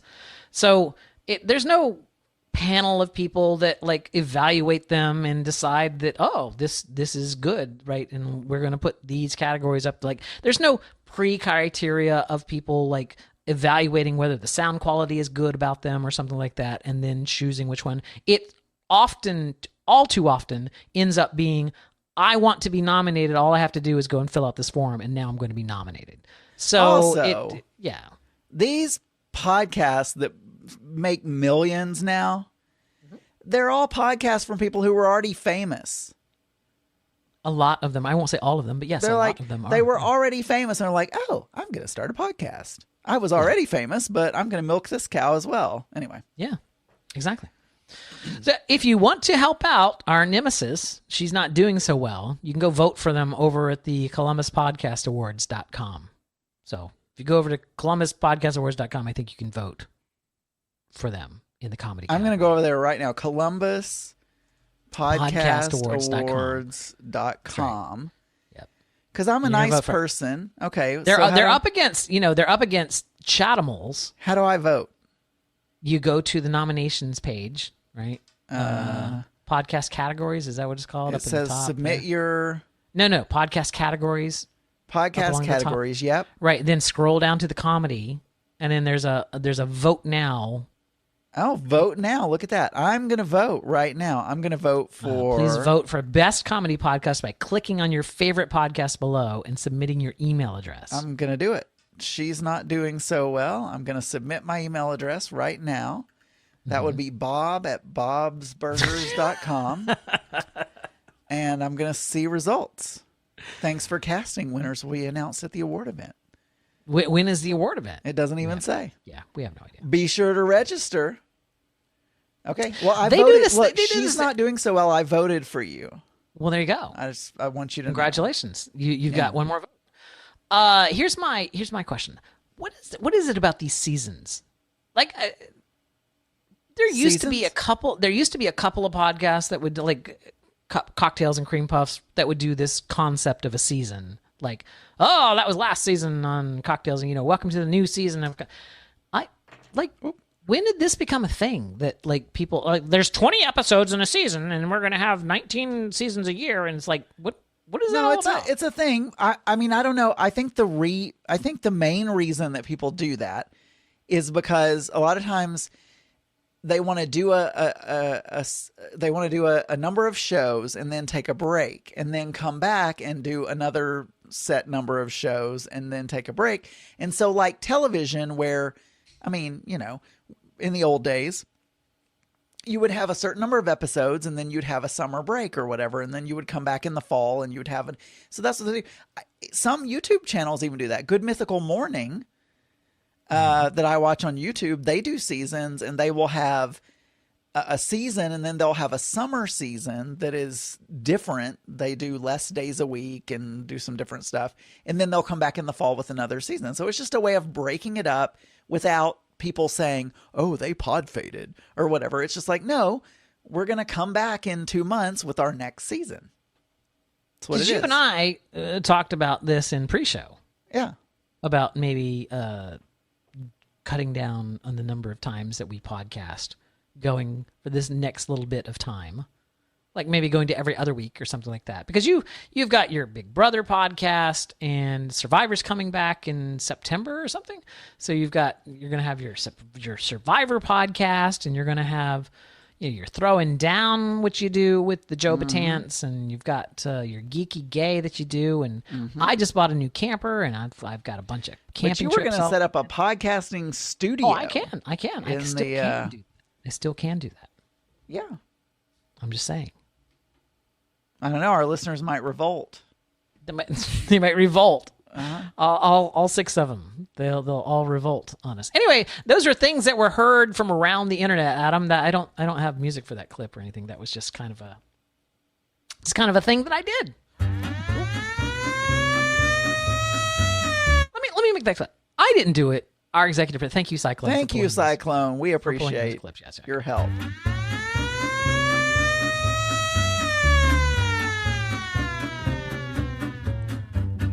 News game. It's the news game. It's the news game. What question will he ask? I was trying to pull the volume down, and I hit the theme song. I don't know why that tickled me so much. Adam, it's the news game section of the show. This is where you will read me 5 questions from the New York Times weekly news quiz, and I, using only my head, brain, and mouth words, will attempt to answer your queries. These are all multiple choice, but and I'll try to answer them without using the multiple choice. But if I need it, I will, of course, ask for what the questions are. Also, a thing here that we do, just so that we can be all above board, if a question has a multi-part to it, like name 3 things, or which of the 3 following things, or something like that, and I get 2 of them, I get 2/3 of a point. So it's not an all or nothing, Adam. Adam, what is our first question tonight on the news quiz? These people at the New York Times news quiz, just phone it in now. This question: what's happening here? That's the question. I have no idea. I have no idea what is happening. Okay. First question. Democrats in the Texas legislature staged a late-night walkout in May to defeat a Republican voting bill. Yes, when Republicans they did. advanced a similar proposal this week, what did Democrats do? They hopped on a plane to Washington, D.C. Actually, I think 2 planes, actually. But yeah, they left the state. Okay, I'll give that one to you. So that is oops, I'm not on the right soundboard. Give me just one moment. You're never on the right soundboard for some reason. Yeah, Texas. They fled Texas on a pair of chartered flights. Yeah, to Washington. By the way, DC. those rich people are Those now going damn to rich charter their flight. You know what? I looked that up. A charter flight from Northwest Arkansas to the Virgin Islands is only $50,000, Daniel, one way. Only. So now you do realize the difference between a private jet and a charter jet, right? Well, I mean, a private charter. I assume they weren't going to buy a jet. No. What I'm saying is, like, chartered. usually charter implies like a larger jet, like a 727. Like you're going to charter the entire thing. This was like an 8-person. Oh, so it's jet. $50,000 for 8 Yeah. people. Yeah. That's a bargain. What is that? Something a piece? Less than 10,000 a piece? Yeah, per way. Yeah. Yeah, that's a bargain. It's a bargain, Adam. All right. All right, here we go. Number 2. The price of which item surged by more than 10% last month, playing a significant role in the fastest overall rate of inflation in 13 years? I think I know the answer to this, but I need to know what the choices are. So what are I think the answer is cars, but what are my choices? Okay, bicycles, meats and poultry, tobacco, unleaded gasoline, or used vehicles. Used vehicles. That is correct. Nice. Yeah, lumber wasn't on the list, Archer. I would have gone for lumber. All right. Number 3. Which 2 TV shows, one on Netflix and the other on Disney Plus, earned the most nominations for the 73rd Emmy Awards? I know that the Disney Plus one was The Mandalorian, but what on Netflix? Yes. What are the other choices? Your choices are Bridgerton, The Crown, Game of Thrones, Mandalorian, or Ted Lasso. So Ted Lasso is Apple Plus, and Game of Thrones is HBO. So it's either Bridgerton or The Crown, and Bridgerton just came out just really, really recently. So I'm going to go with The Crown. Okay, so you're saying The Crown and The Mandalorian. Is that correct? Is that your That final is correct. answer? That is my final answer. Yes. All right, you are correct. Nice. Netflix, The Crown, and Disney Plus's Star Wars action drama, The Mandalorian, each received 24 nominations. Here's the weird thing. Don Cheadle got a nomination for Winter Soldier, for Falcon and the Winter Soldier. He had a walk-on part. All right. What pop star visited the White House this week to encourage young people to get vaccinated? Oh. I don't remember her name. It's Latina or because there was a bit tonight on what's his name, Seth Meyers' show where he was talking about how Anthony Fauci described her as, well, I hear she's very popular with the young people. What are my choices? Let me see if I can narrow it down there. Okay, you have Billie Eilish. No, it's not her. Blair Waldorf, Charlie D'Amelio. No, it's definitely a girl. Miley Cyrus, No. or Olivia Rodrigo. The Rodrigo is the only one that sounds remotely Latin, so I'm going to go with that. Nice. That is great. You know what? I didn't even know who that was, and I have no idea who she is. So look, we were watching Try Guys the other day, Yes. and they were When talking bi about, guys just aren't enough. and they were talking about Zach wanted this Olivia Rodriguez to follow him on Twitter.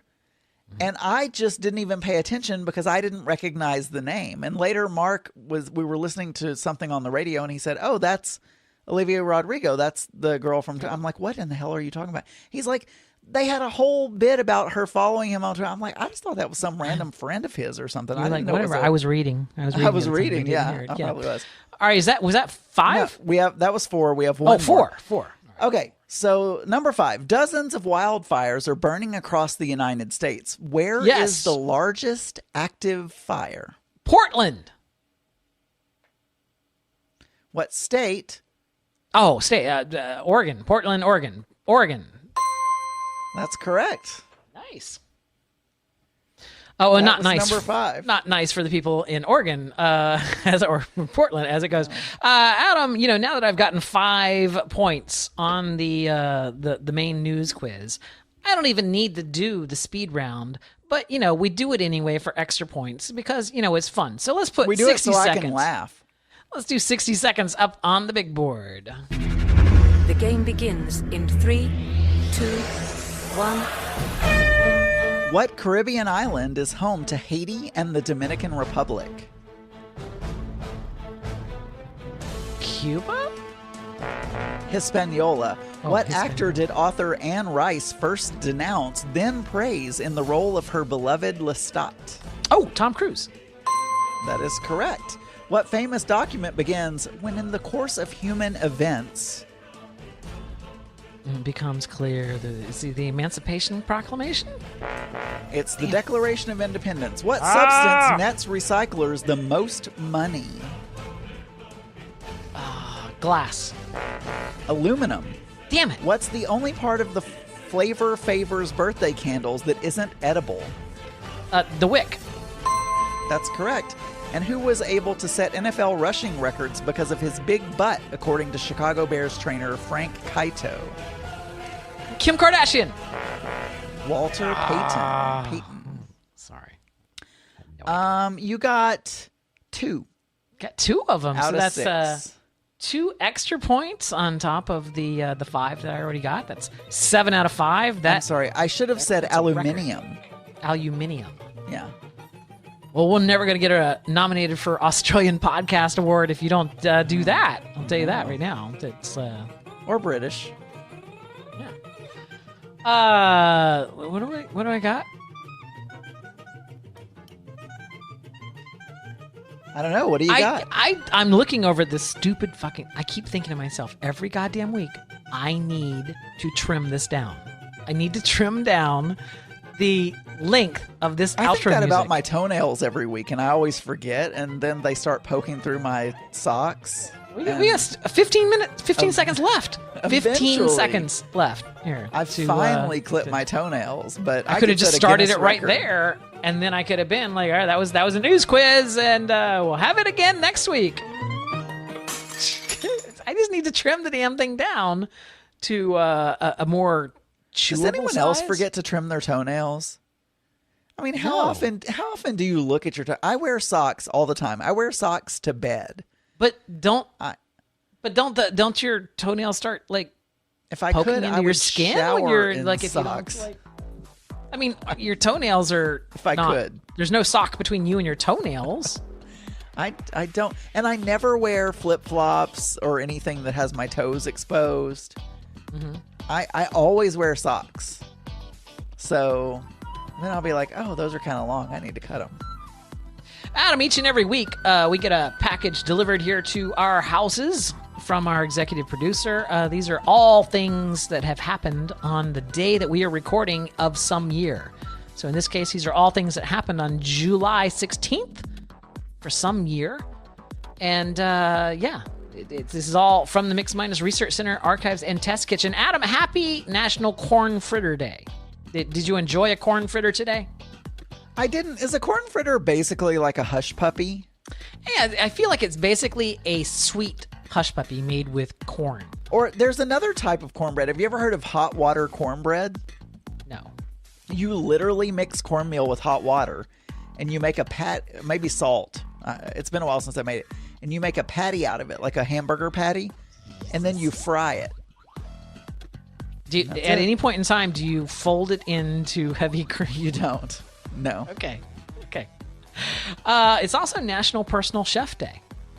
Do you remember there used to be a personal chef that had a podcast? I don't know why my voice went up so high there. Chef Mark. Chef Mark used to have I do. a remarkable palate. Yeah, I still follow him on Facebook, but I don't think he does podcasts anymore. I never heard his podcast, but he also used to post photos on, I don't know, Twitter, Instagram, somewhere of things he had cooked. Yeah. So He still does. He does it over on Facebook. In 1746, on July 16th, Mary Hamilton disguised herself as a man in order to marry a woman. Mary Hamilton was the subject of a notorious 18th century case of fraud and female cross-dressing in which Hamilton, under the name of Charles, duped a woman into supposed marriage. Oh, so she tricked the other person. Apparently. She was arrested, charged with fraud, publicly whipped, and imprisoned for 6 months. Well, I'm all for her dressing like a man. That's fine. But you shouldn't trick people. In 1969, on July 16th, the Mattachine Society of New York hosted an organizing meeting in which over 200 attended. During the course of the meeting, approximately 40 participants walk out in dissatisfaction over chapter president Dick Leach's handling of the post-Stonewall political energy. The Mattachine Society is like the proto-organization of all gay, like it was the very first gay organization. And, everything that came after, ACT UP, Human Rights Campaign, all those things all kind of flowed out of that, I think. There you go. Yeah, that's your Apparently, gay history. people were not happy with how they were handling post-Stonewall political energy, though. In 1955, on July 16th... I don't even know what that means, though. How they handled the post-Stonewall political... Like, they weren't... They didn't, or the Mattachine Society were pacifist. Like they did, so people were upset that they didn't want to go back and like start, okay, rioting with the cops. Okay. Yeah. On July 16th of 1955, the Golden Horseshoe opened the day before Disneyland's debut for a private party for corporate sponsors. Oh. Yeah, the I don't know show what called that- the Golden Horseshoe Review. Yeah, marks Wally Bogue's first official performance as Pecos Bill, traveling salesman at the Golden Horseshoe. Oh, well, there you go. I think I remember seeing that show. Like, we here in Florida, we have the Diamond Horseshoe.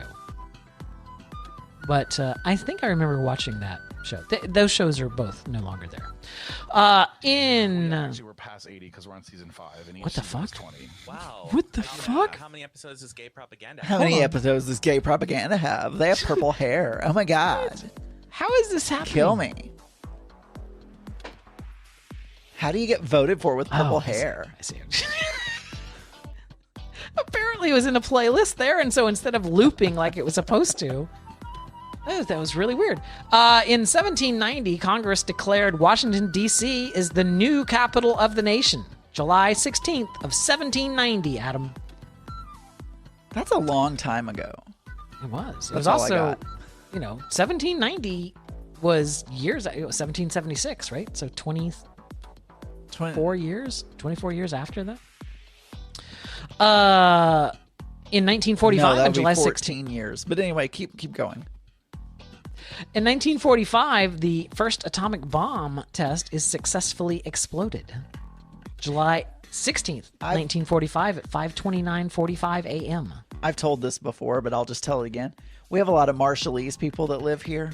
Yeah. They come from the Marshall Islands, if that isn't obvious by their name. Mm-hmm. But anyway, apparently the U.S. tested a bunch of atomic bombs in the Marshall Islands, and so we had to rehome a bunch of people. And they moved them to Arkansas. Wow. So there you go. That's amazing. July 16th, 1995, Amazon opened for business. Let's see. 25 years ago, in the Weekly World News from the July 16th, 1996 edition, the Loch Ness Monster was photographed. I went to Loch Ness. Yeah. I did not see the monster, but I believe, Daniel. Seriously, I believe there's something there. The mysterious Loch Ness Monster surfaced in full view of 16 tourists on June 13th, and we've got the world-exclusive photograph to prove it. It literally looks like... Looks like a jet ski or something. It looks like a speedboat going down, and all they've done is they've just blurred out the speedboat with some whiteout or something. God.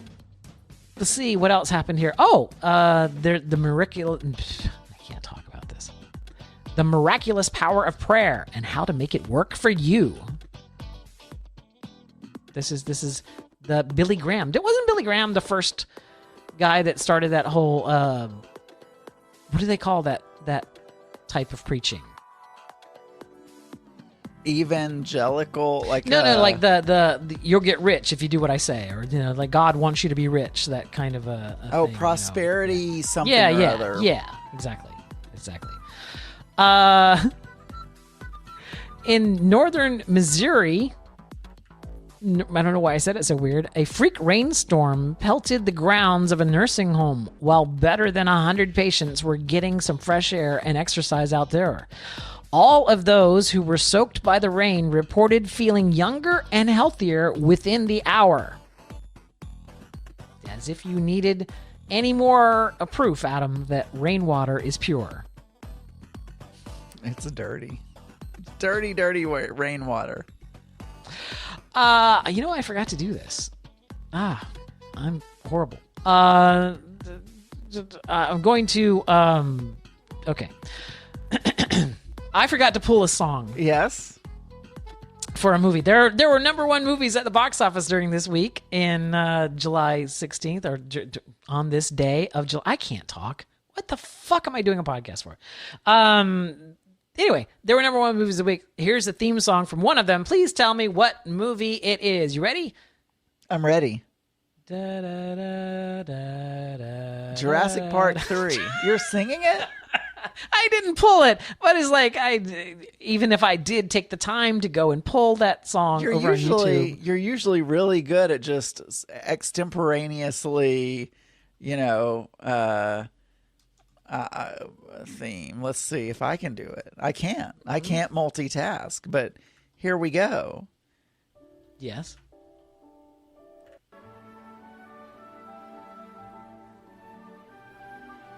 I don't know if you're hearing that. Yeah, but, I can barely hear it, but are you sure that that's it? Well, that's Jurassic Park. That's probably not 3. Anyway, fine. It's Jurassic Park. Yes, it's Jurassic Park. Adam, there were people that were born on July 16th. Really? All years since time has begun. People were born? Oh my gosh. We like to call it their birthday. It's just a little, that's what we call it. You could call it, whatever. But we would like to say a very, very happy birthday today to Luke Hemmings. I have no idea who that is. Mark Indelacato?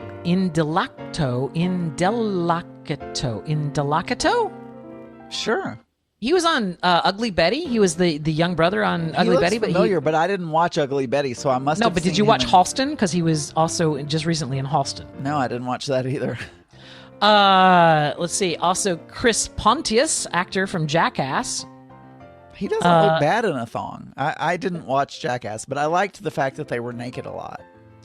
Will Ferrell turned 54 today, and Orville Redenbacher was born in...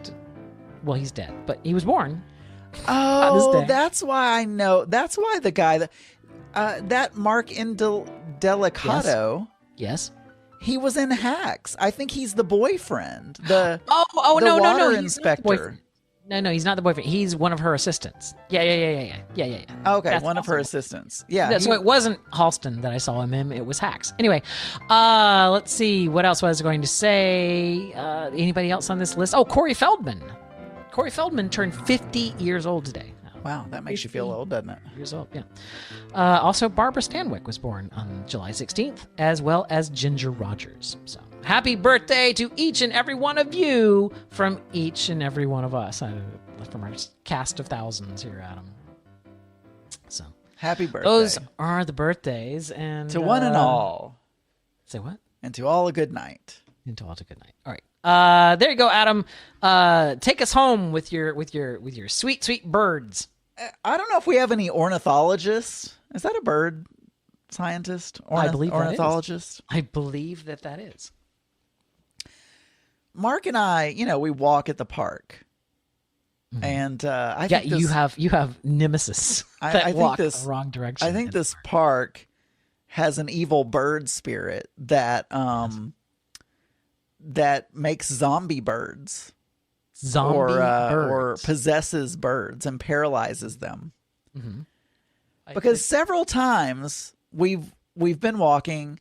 So about a month ago we were walking and we looked over and there was a bird sitting on the root of a tree.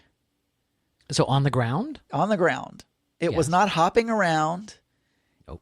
He was just sitting there. Mm-hmm. And I was like, what is that bird sick? Like, what's wrong with this bird? But we didn't do anything because my mom always told me you're not supposed to touch a bird, especially if it's like a baby bird that fell out of the nest or whatever. And I don't think that there's ever been a more southern word coming out of your mouth than you just said bird right then. It's like, because my mom used to tell me never to touch the bird. Bird. Yeah, a bird. Anyway, bird. and so she said, you don't touch them because their mother will disown them, basically. So this was a chick. Well, I don't know. Oh, but spring, summer, there are a lot of birds in this you park. do realize that there aren't like teenage birds that still go home to their mothers. It's like it's understand. literally don't touch baby birds when they fall out of the nest. And I didn't know. I didn't ask it how old it was, so I wasn't sure if it was a baby. Mm-hmm. So then today we're walking around and there is a bird, however I'm supposed to say it. Bird. There is a bird that is standing there. It's standing there. Yes. And on the side of the trail, on the side of the path, in the grass. Mm-hmm. And It looks like it's probably a teenage bird. Oh, okay. Not, I didn't ask it its age, but it had A younger some- bird. It had some feathers, but it was younger. It was a blue bird because it had Yeah. blue feathers. And we walked right up to it because it was right next to the path, and it did not move. Yeah. Not an inch. It was moving his head around, but he wasn't moving at all. And they normally at least hop away, and he didn't move at all. He just was like paralyzed there. Yeah. And then we did another lap, and he was again still there. Yeah. And we started talking, and Mark was like, "Oh, maybe there's something wrong. Maybe he broke his wing, or who knows? He can't move." And then Mark said, "Maybe we should take him home. Like, maybe we can get a blanket out of the car. We can get Sydney's blanket." I'm like, "Mark, no, you're not supposed to touch them. If it's a baby, maybe his mom is like testing him or something, and she's in a tree somewhere and whatever." But it was really strange that it wasn't moving at all, right? Well, I mean, So it was then I was- moving its head. It wasn't dead. It was moving its head. It wasn't dead. Yeah. And then it was just strange because normally they'll run away from you. They'll either hop or fly away. When we were within unless they're inches of too this young this to bird, know right? that. Right. So then it wasn't that. So Archer is posting a photo, an article of a bird. It wasn't that type of that bird, whatever that bird is. It was like a bluebird. But anyway, so No, what he's saying is that many people are concerned about the emergence of a new illness causing crusty eyes, tremors, and paralysis among songbirds. I don't know. So anyway, I don't know. We probably did 4 laps, and this bird was there all of those laps. And we were about to decide. Yes. Well, Mark really was about to decide to take this bird home. And I was Googling, how do you know when a bird is in distress and you need to save it? Right. And one article said, if they're not a baby, if they have feathers, leave them alone because their mother is probably training them or whatever, and they're confused. But if you touch them, the mother will not, you've basically, so my mom was right. But another article said, if you can walk up to a bird and it doesn't move, save it immediately. There's something wrong and a cat will come along and eat it, and you should definitely take it home and put it in a box and whatever. So I was about to agree with Mark. And then we do one more lap, and the bird wasn't there. A cat probably But came then, along. but then we look over, and across the street, the bird is now standing across the street again, not moving. And I'm like, well, he must have been able to move. He got across the street. Maybe So- he's like those Doctor Who statues where they can only move when you're not looking at them. I don't know, but now I'm still wondering. Oh my God! okay, It was Schrodinger's bird. Are we- If you look at him, then he stops moving. Are we going to go back tomorrow when we walk and see a dead bluebird because he is either ants have eaten him up because he can't move fast enough, Aw. or a cat has gnawed him in half or something, or whatever? We've seen lots of dead birds in this park as well. I swear to God, there's something in this park Something in this park. that is paralyzing and killing birds. Well, I mean, there's been 2 articles posted in the chat room about an illness that paralyzes birds. His So- eyes were closed, Daniel. He Well, was okay. Maybe He it may was have this been illness. blind. It's He a could have been mysterious blind. illness. It is a mysterious illness. You should call the local ornithological society. There you go. Yeah, And that. tell them to do the thing. I don't know. I feel guilty. He could be You dead know- right now, and it could be my fault. And I said, Mark, I we should leave love- him alone. I love dogs. I love cats. I love fish. I even like spiders. But birds and I just don't get along. Like every bird I've ever met has just hated me. It's just like it can smell the cat on me or something. It's just like it really hates me. Hey, if you would like to stick up for those birds, send us an email. It's contact@mix-podcast.com. You can leave us a voicemail. Go to voicemail.mix-podcast.com and start talking on your browser. Well, I mean, hit the button and then start talking. We got a live show coming up next weekend for the Pride 48 streaming weekend, July 23rd through 25th. So we will be on that weekend. So absolutely make sure you check out Pride 48 next week. We're on at like 12 a.m., but Yeah, Check but us we're there out. nonetheless. Yeah. All right, Adam. The next time we talk, it will be the Pride 48 weekend. It will. I'm excited. Maybe I'll have a pet bird. Bird. Bird. Have me a pet bird. My mama done told me not to touch them birds. Night Archer, thanks for joining us. I really didn't know what to do though. It was odd because 4 laps and the thing doesn't move, Yeah. Good night, and then Archer. all of a sudden it moves. Archer could talk about our show. That's what he could talk about on Pride 48. He could talk about our show.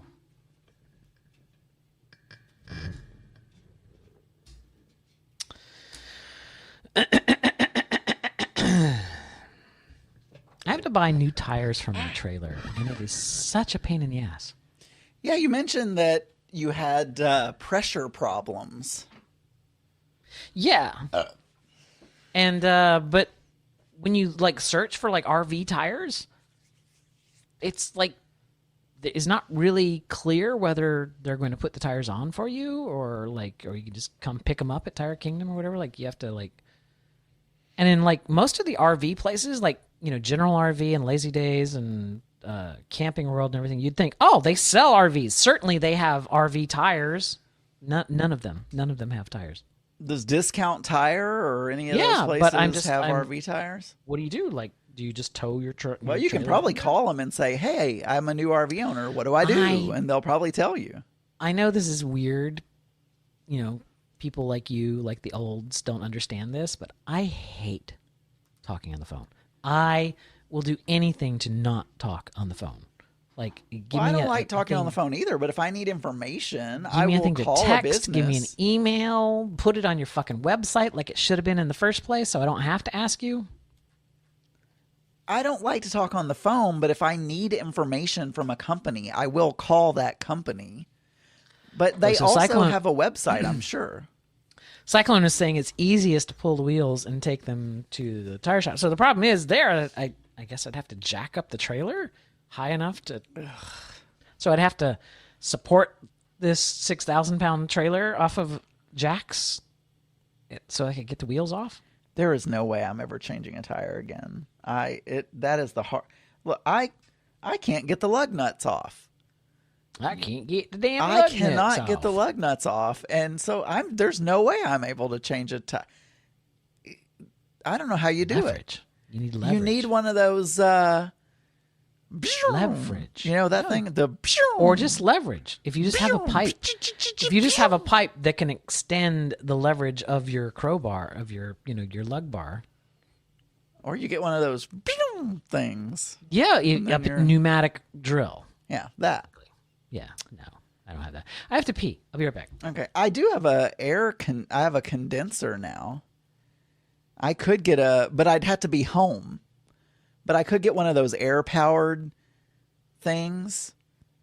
Oh yeah, the special lug nut with the key. No, who knows?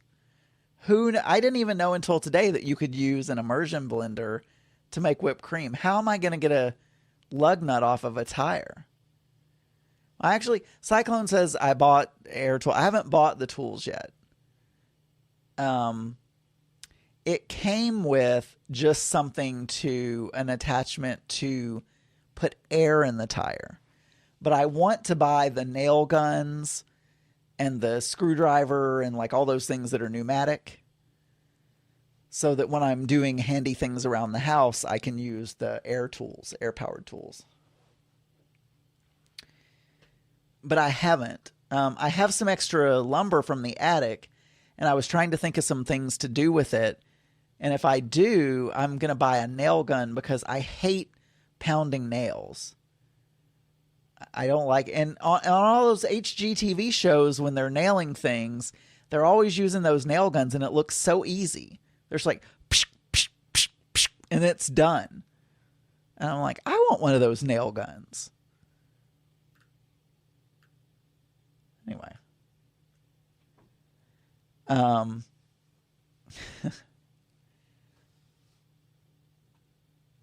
Yeah, no, I have yes, a Vitamix probably wouldn't be good for whipped cream because that's a blender, not not a mixer.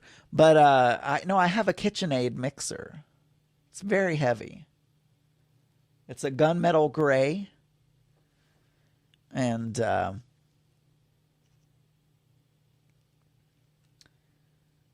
I have one of those. Immersion blend. So I'll try that, Tim. That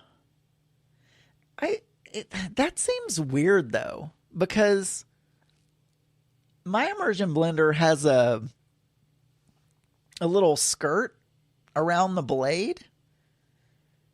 So you don't like chew your fingers off accidentally or something like that. I feel like that would get in the way of the cream whipping. That little skirt. Maybe it doesn't. What little but it skirt? feels that way. Around the blade on the immersion blender, there's a skirt around it. I don't have a better terminology for that. Oh, but when you use an immersion blender to cream things like that, because you could actually do it with skim milk even, if it's cold enough. But the trick is that you want to pull air in, so you're just going to slowly pull up on the immersion blender, and then it like you're pulls, making mayonnaise? Yeah, you want to pull it straight up. Oh, exactly. Sorry. It's the same thing. I know Auntie Scott is probably doing Charlie Chan at the moment, but he's not listening. Mayonnaise? Like when you're making mayonnaise, Daniel? Yes, exactly. Mayonnaise, Adam. Mayonnaise. There's an old, I've said this before as well, but there's a Jeff Foxworthy joke where he's talking about Southern words, and he said, have you ever heard the word mayonnaise? It's like, a Southern person use that in a sentence. Be like, hey, Bobby, man, there's a lot of people up in here, or something like that, Anyway, it's a Jeff Foxworthy joke. I'm no Jeff Foxworthy, so. So one of the things that I'm going to have to do coming up in August is I'm going camping by myself because Zach is going to be in St. Louis for a concert, a Lindsey Sterling concert. So I'm going to this campground by myself, and it's a new campground that we've never been to. So it's just south of here, a couple hours south of here, and I'm going to have to park the rig by myself. Right, I won't have someone back there to spot me. Yeah. So our trailer is pre-wired for a backup camera. So I was looking online for, RV backup cameras and what you need to do for them. And this thing they want like $700 for this whole backup so what do you system. Think you're gonna like mount a webcam back there or something? You know what? Close to it. Cause I'm like, I got to thinking about like, we use this DJI action thing all the time for our YouTube channel. But if I got a suction thing on this, it streams to my phone. I can actually watch the video on my phone from a good 100 feet away, and our trailer's only 25 feet long. So it's like if I just go slap this on the back of the trailer, then I can just look at my phone and see behind the trailer. I know I've said this on Geeky Gay, so you'll go, yes, Adam, I've heard this on Geeky Gay, but oh, fuck you. But I have trouble trusting backup cameras. I don't know why. It just like my brain, I instinctively turn my head and start looking instead of looking at the camera. Yeah, but if you can't see behind the trailer, all I want to know is I just want to make sure I'm not going to hit a tree. I don't know if it feels like a video game to me, and I'm like, no, there's no way this is actually. I mean, what I'm in fairness, seeing. Backing up a trailer is much slower than backing up a car. Like you're backing up a trailer at like 2 miles an hour. Like you're going very slowly. So, yeah, let's talk about this. Let's talk about this, Adam. Oh God, what do you want to talk about? I want to talk about on the latest episode of Throwing Down. Yeah. You said that on the last Mix Minus that I had said that I don't mind you repeating things. You don't need to do the whole preamble stuff. Yeah, that's what you said. Blah. And then you said on this week's, he said that, but I don't know that I believe him. And I'm like, oh my God, why why don't you believe me? And B, why wouldn't you tell me that to my face instead of just like people pleasing me and going, okay, and then like going somewhere else and saying, well, I didn't believe what he said. It's just like, why are we not good enough friends that you can just tell me that? No, We are, I don't but we believe were you? recording a show, and I wanted to keep the show light and not have an argument on the show. And so, and I think I did allude to the fact that I felt like that I did not do that. And so I had a hard time believing that that was the reason. But I didn't say it. I didn't say it multiple times, but I believe I said it at least once. But I didn't want to get into a big, long discussion on the show. And it doesn't matter. It's not a big deal. It's not like I lose sleep over it at night. I was just talking about it on the podcast, and but we were recording a podcast. We weren't on a couch with a therapist. Well, so Taylor was not there. Taylor was not there. And again, it's not a huge deal. It's not like I'm like losing sleep and I going, oh my God, Daniel doesn't want me to repeat things. The topic came up, so I mentioned it. That's it. I'm not seeing your face right now, so I don't know what you're like. If you're shaking, your head I caught a glimpse of my face earlier, and it's like the lighting and shit in this room is just. I look like a homeless person. It's like I look greasy, and because I'm looking down instead of looking up at the camera like I do all day long when I'm on video calls, and whatever. But I have sunlight during the day coming in through the side, so the room is much lighter. I think you look fabulous, but. Oh, shut up. I'm looking at a Finder window. I'm looking at files right now, so I can't see you. Yeah. Because, who wins the autographed bingo portrait? I don't know. Should I take that? I shouldn't take that out. No. I mean, the Rodan thing. I went off on Rodan there. Or just. Well, you can see that's the problem with. But he doesn't that, listen because later he doesn't you're listen to gonna podcasts. second guess yourself and you're gonna think, are they going to take it as a joke if they listen, or are they gonna get pissed off at me? So anytime you're like, especially if it's podcasters that we know, That's just I don't really know Rodan. well, and I'm sure he doesn't listen to podcasts, No, he doesn't. so he's never gonna know that you said anything. But that sounds like that TikTok one. And I assume you were They're not joking gonna know. anyway. How would they know? I assume you were mostly joking, even though there's always Yeah. a granule of truth. No. in every I joke. was joking about the rusted scissor and everything, but I'm not joking about the fact that it is almost 100%. If Rodan likes a song, I'll hate it. If he hates a song, I'll love it. And the same with movies. It's just we have such different tastes in entertainment because I like good stuff and he apparently likes shit. Do you like legal shows? There are some shows in the legal milieu that I do enjoy, like The Good Wife, The Good Fight. I liked L.A. Law when it was on. I liked Boston Legal when it was on. Okay, so The Practice. I like The Practice. I'm going to recommend that you try a show. Now, it was canceled, so you only have one season. Only one season. But I just started it today, and I stopped watching it because I thought Mark might like it. Yeah. So that we can watch it together. It's called Rebel. Rebel! And it's an ABC show. It has the woman from Married with Children, who I can't remember her name. Katie Seagal? Yeah, her. Yeah. And she's playing, Aaron Brockovich? Yes. So this show is about the life of Aaron Brockovich. Oh. So she's not an attorney, she's a legal aid or whatever, and she's advocating for people, and so far I'm really loving it. I've only watched 2 episodes. Where do I find this show? If you have Amazon Prime, Yes, I do. it is available on Amazon Prime. You just search for Rebel. Okay. And it's IMDb TV, but it's like one of those channels within Amazon Prime, but it's free. Oh. The only bad thing is you have to watch commercials. There's not Then unless no. you Then, unless yeah, you buy I it. won't. Yeah, I'm not going to watch it. Oh, well. There you go. Well, you can buy it, but you either I know, have but to it buy only it had or one you have to season. watch commercials. I only had one season. You know what? There was a one season show that got canceled, I guess, because of COVID or I don't know. I was so sad. It was called Stumptown. Did you ever watch Stumptown? I know the name, and I can't remember whether I watched any of it or not.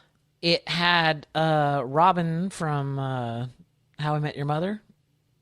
What's her name? Colby Smolders? Smolders? I don't think I watched it. I think I thought about it and then thought, it was canceled. It probably it was wasn't so any good. or something. It was just so good. And it just came out at the wrong time. It came out in 2019, right when the pandemic hit. And it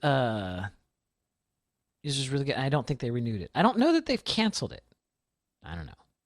Well, this one, so it was canceled, but the reason I started watching it is because an article came up in my Google Now feed, and it said IMDb TV picks up or purchased Rebel from ABC and kept the option to order a second season if the first season does well. Oh. So ABC canceled it, but IMDb TV is keeping the actors on contract or optioned so that if they think the first season does well, they can order a second season. So there may be more seasons depending on how it does. I see. So, but I guess you won't watch commercials. So I Or can't pay. do it, man. either of those. No, I'll two pay. I'll pay for things, but not blindly. I'm not gonna. Well, you have to watch at least one episode to know if you like it. You and I both have different taste in shows, so we have some overlap. Yeah. But like, I think The Expanse is some of the best television ever made, and you can't even get through an episode. No, I watched the whole first season and I liked it, and I'm going to continue watching it, but I have to watch it without Mark because he doesn't like it, and we are never apart. So the only time I can watch stuff is after he goes to sleep, and then I usually fall asleep. So unless I'm working or I'm doing a podcast, I am with Mark, like all the time. So if he doesn't like a TV show, I can't watch it because we just got to Atlantis. I don't have any. You got to Atlantis. Yeah, we finished season 7 of Stargate SG-1, and then season 8 is when you start watching Stargate Atlantis. Oh, you know and what? You mix them. So we're doing them back and forth. So we're watching one episode of SG-1 and one episode of this. I'm going to say something that you're not going to like, and maybe if Okay. I had given it more, I love Stargate Atlantis. Mm-hmm. I do not like Stargate SG-1. SG-1. I don't Okay. like it. Okay. I love Atlantis. I loved it. Watch every season. Mm-hmm. Binged it. Mm-hmm. But I do not like SG-1. I don't know why. Like I feel like a lot of the early seasons of SG-1 struggled, and there was some definite problems. They went through a bunch of different owners because Showtime was the one that started them for the first 3 seasons. It was on Showtime, and so it was a different kind of people that were running it than when Sci-Fi bought it. And then so seasons 1 through 3 were Showtime, seasons 4 through 10 were Sci-Fi, and varying phases of support from the network and whatnot. But I would say if you Stargate, if you want to enjoy SG-1, pick it up at season 8 when Atlantis started. wow, and but go that's from- so far in. Yeah. How many But seasons were there? 10. There were 10 seasons. So then I would only enjoy 2 seasons of 3, 8, 9, and 10. Oh, 8, 9. Yeah, that's true. Yeah. Math. Yep. It's hard. Chan over in and out making dinner. Did I miss anything? Did Daniel talk more about trucks? Did Adam Burns people please? No, but maybe Auntie Scott knows the answer to this. If a bird is sitting on the side of a trail that you're walking on, and it looks like it's a juvenile bird. Do you not remember he had a feud with a bird? He would hang out his bedroom window with a garden hose And this to spray a bird from 30 feet away. and this I know. And it's standing there. Auntie Scott, and you walk within inches of it and it does not move. It's moving its head. It looks blind as well because his eyes are closed, but he could still be young enough that maybe I don't know when they open. Like, I don't know when that happened, but he had feathers already. Well, it's too late. We didn't pick it up because we weren't sure. And so it's probably dead now. But there you go. It's probably cat food. It's probably dead, and that's it. So Probably died by being sprayed by a garden hose by some old queen. I just wasn't sure what to do. And then Stay away from my koi. Like I said, 4 laps and it was still standing there. 4th lap, and then 5th lap it was gone, but it was on the other side of the road. But it was just standing on the other side of the road. So it's like I don't know how it got over there, but goldfish. It got over there, and then it was just standing on the other side of the road. Thank God it wasn't koi, because Adam hates rich people. So good, it was just goldfish. There was a news article and a news story, and I did not see the whole story. It was just a passing thing on the television. For sex, for chicken McNuggets, and they were talking about how don't put your goldfish in ponds and rivers when you get tired of them because they grow really large, and that there is like an infestation of goldfish in lakes and rivers now in the U.S. because they have no natural predator, I guess. And they're like, don't do it.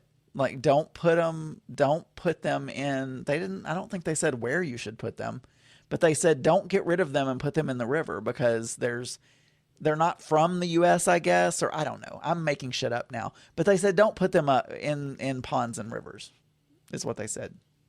Don't go popping exactly. waterfalls. Put them in the toilet or put them in your bucket.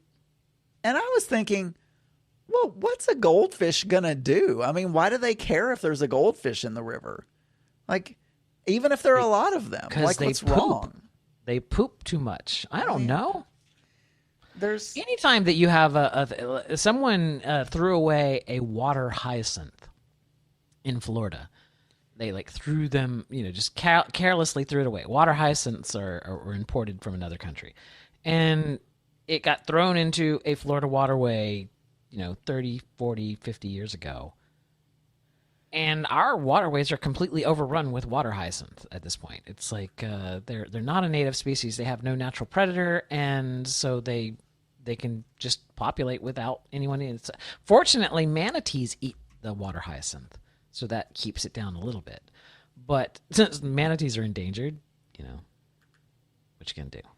But anytime you have didn't Australia have a problem with frogs at one point? Like, someone brought in a frog and it took over I don't know, killed native species and whatnot. I know when we were in St. Thomas. Let's talk about things we have no idea what we're talking about. Mark really wanted to bring home some plant clippings.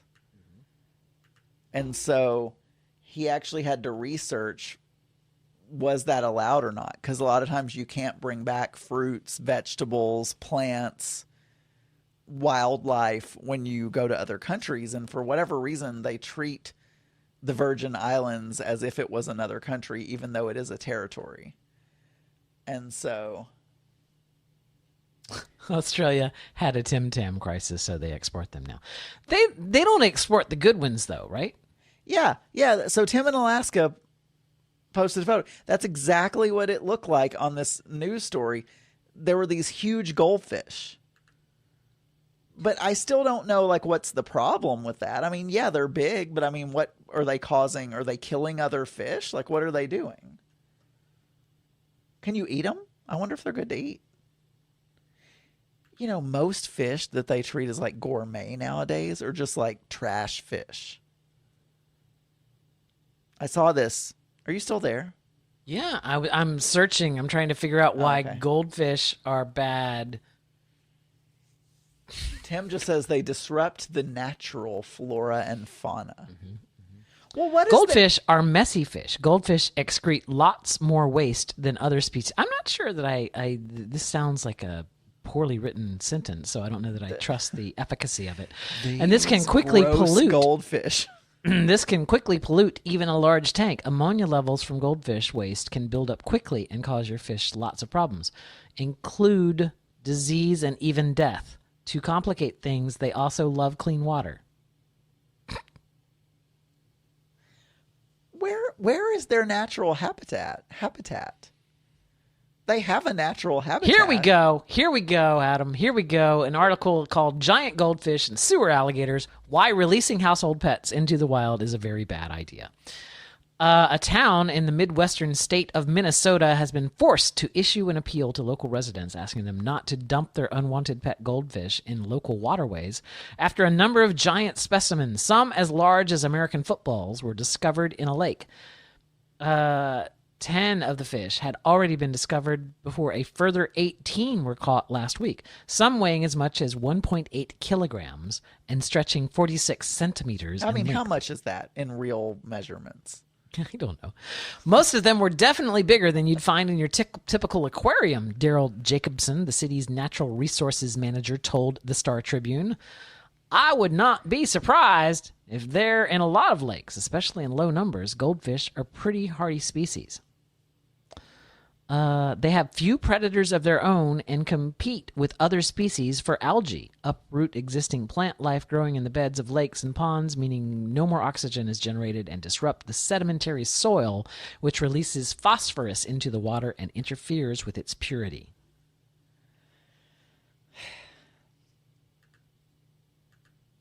Great. There you go. So they disrupt things, is basically. Yeah. It's just like, but where are they from? Japan? I didn't Are they ask from that question. Are they from China? Where are goldfish from?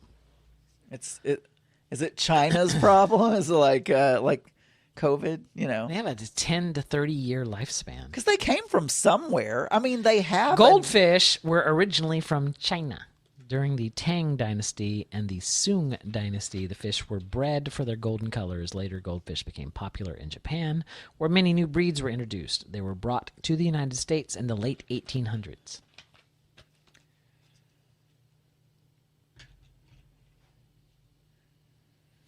So I have a question then. Yes. Is there anywhere that you could go and find a goldfish in the wild, or are they like domesticated dogs where like you would never go out in the woods and see a Shih Tzu? You know what I'm saying? Like you're not going to be camping and see a wild Shih Tzu. Is it like that? Like I mean, you might see a Shih Tzu when camping because people do have Shih Tzus. You know, you're never going to see a Planet Earth video or whatever they're called with David Attenborough going, The wild Shih Tzu. The wild Shih Tzu likes to get up early in the morning in order to see the sunrise over the veldt. Yeah, I mean, so I'm wondering if that's the same. I didn't even think about goldfish being domesticated. That's so weird. Like they bred them from other fish or something. They took. They have fish breeders and they put them in a tank together. Yeah. And they kept killing the ones they didn't like until they got the ones with the color they wanted. Have you never done that in The Sims? Have you never played The Sims where you keep getting the woman pregnant and I you do save not it, understand save the- it before she gives birth, and if the child is ugly, you'd like restore back to before? I've never understood the appeal of Sims. I have a real life. I don't need to simulate life. Like, Oh, look at you. well, I mean, You can yell at rich people on your own without Life is- having your life- sim do it. life is stressful enough. Why do I want to simulate life in a game? Like, I don't, kitchen fires and pouting people and people that you have to please and make happy and all that in a game. No, thank you. No, thank you, ma'am. No, thank you. It happens in my real life. I want to escape from real life as often as possible. We do kind of sound like a Christian morning show, don't we? I don't really listen to Christian morning shows, but For sure. Jesus said, I am the way, I am the light, and all who follow me shall I know find you eternal were- life. Adam, how are you doing this Jesus-filled day? I'm blessed and Highly favored? highly favored. Daniel, thank you. I'm indemnified by the blood. I don't know if that's what they say, but I'm Indemnified? I haven't heard that one before. Is that know. must be a Baptist thing? I've never heard that the up. indemnification via blood argument before there. I don't know. I probably not. I'm probably mixing a legal show with a. Jesus then Oh! said habeas corpus. Guess what? I haven't mentioned this on any podcast. There's not much Oh. of a story, but I officially requested my name change. Oh wow. Are you reversing or are you just dropping? I'm dropping. I went to the court. I filed the petition.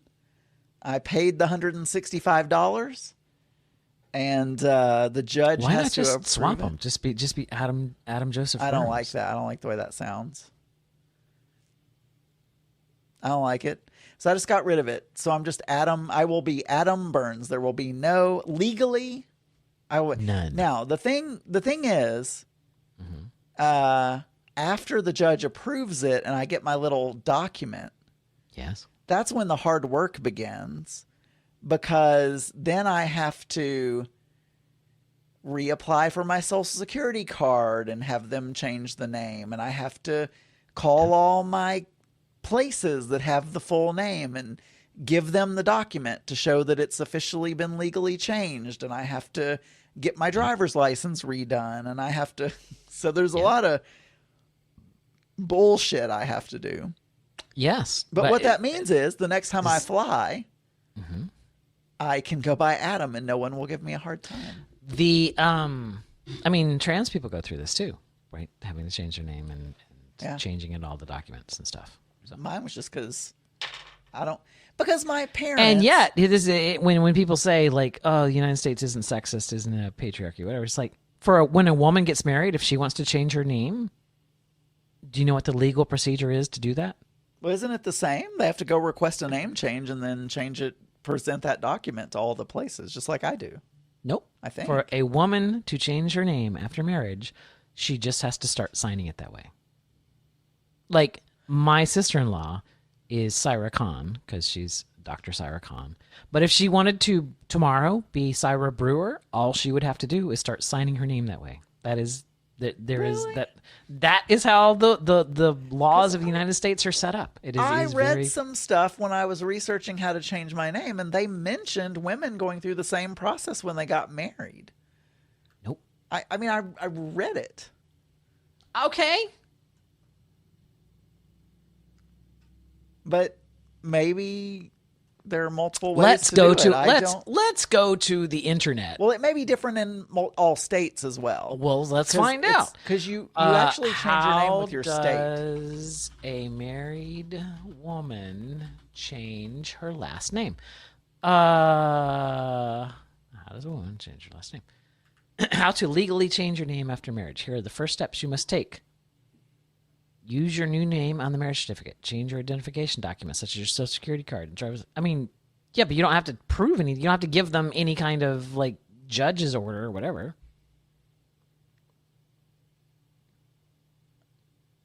Legally changing your name after marriage. Changing your name after marriage, your spouse's name, is quite easy. All you have to do is follow the steps above and then begin using that name. Well, Use what your are new the name. steps? Use your new name on the marriage certificate. So sign the marriage certificate as, Syra Khan, whatever. Change your identification documents, such as your social security and your driver's license. That's it. But all you have to do is just say, I'm going to change it, and then show them your marriage certificate. Was it okay? Well, I when I was reading up on how to do it, there was mention of women when they get married, and I thought they meant they needed to get. If you want to change your name to something other than your spouse's last name, so if you wanted to like hyphenate your name or What do if the something man like wanted that, to take the woman's last name? then they would have to go through what you're going through. They would have to get a judge's order, and then they would have to, because if you contact the Social Security office to change your Social Security card to Adam Vila, or what is it? Villalva. Villalva. Yeah. Yeah, they would. We need a judge's order for that. We can't change your name. Well, anyway, so I've officially started the process. It will mean nothing to anyone else because everyone already calls me Adam. Yes. But to me, it will mean I can go through security at the airport without having to present my full name is the main thing. So it will not keep you from getting a rental car that might not start. So it's going to be a pain in the ass, though, to do all that. But, I did it. I'm like, you know what? Damn it. I'm going to do it. Because now, used to, if you were flying domestic, as long as the name was on your driver's license, you were fine. But now they've changed it so that it has to match exactly.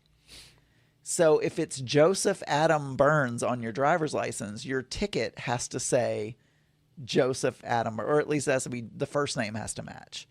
So they wouldn't let me through security unless I went and got the ticket changed to exactly match my driver's license. And my frequent flyer number is in Adam.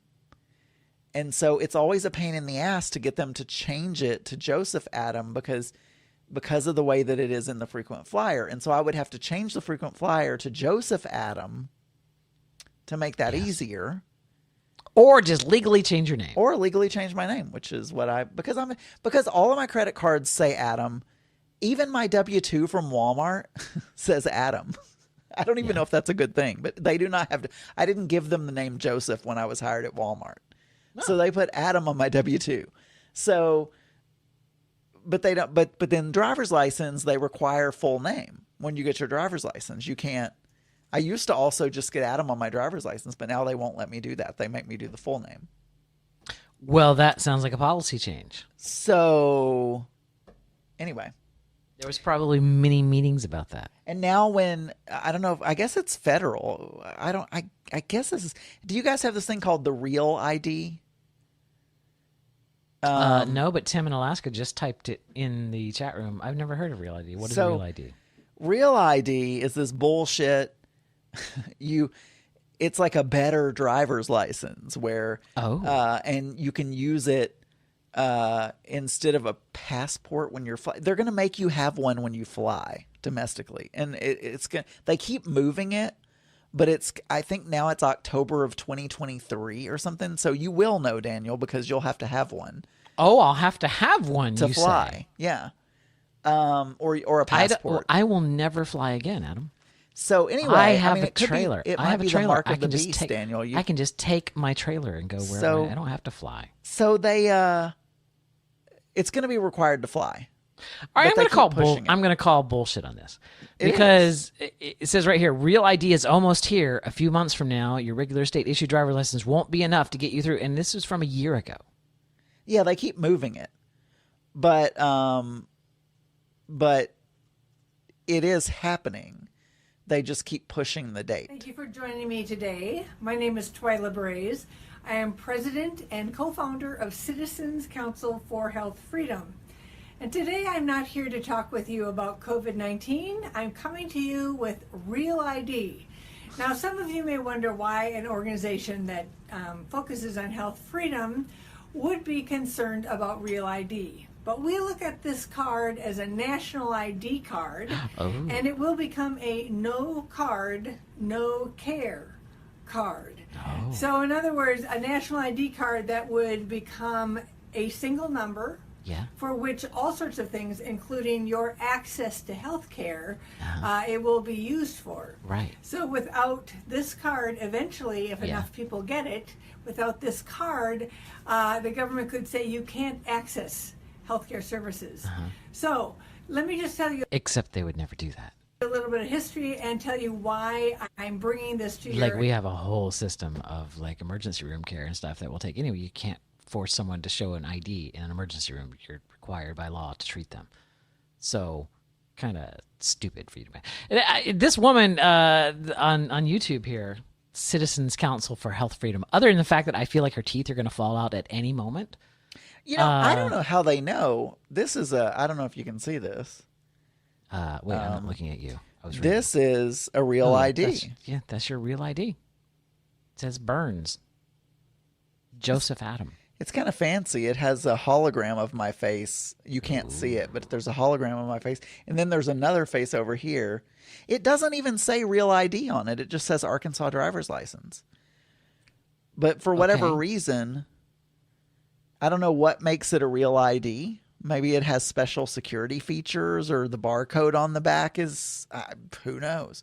But anyway, I've got one. I have a barcode on We got one on Government Day. Mark and I had a Government Day. Oh, I mentioned it on Geeky Gay, so we got it on Government Day. And but I'm gonna have to go back once my name is changed and get a new one in my new name. Tim, if I were to fly to Alaska to visit you, I would not get the joy of towing my trailer down the Alcan Highway. You know, interestingly, when I was calling about my name change, this woman said, I know, it's ridiculous. They're making you be so exact about your name. And there are people who've gone by a different name their whole lives. And then now, because of all this change at the airport and everything, and Real ID and all this other stuff, they either have to change the name that they go by or they have to change their name legally. And so she said, we've really gotten a lot of requests to get name changes recently. She said, I had one woman who had gone by the name Junebug her entire life. So she came in and got her name legally changed to Junebug. Yeah. So I'm like, okay. Junebug. She's a stripper.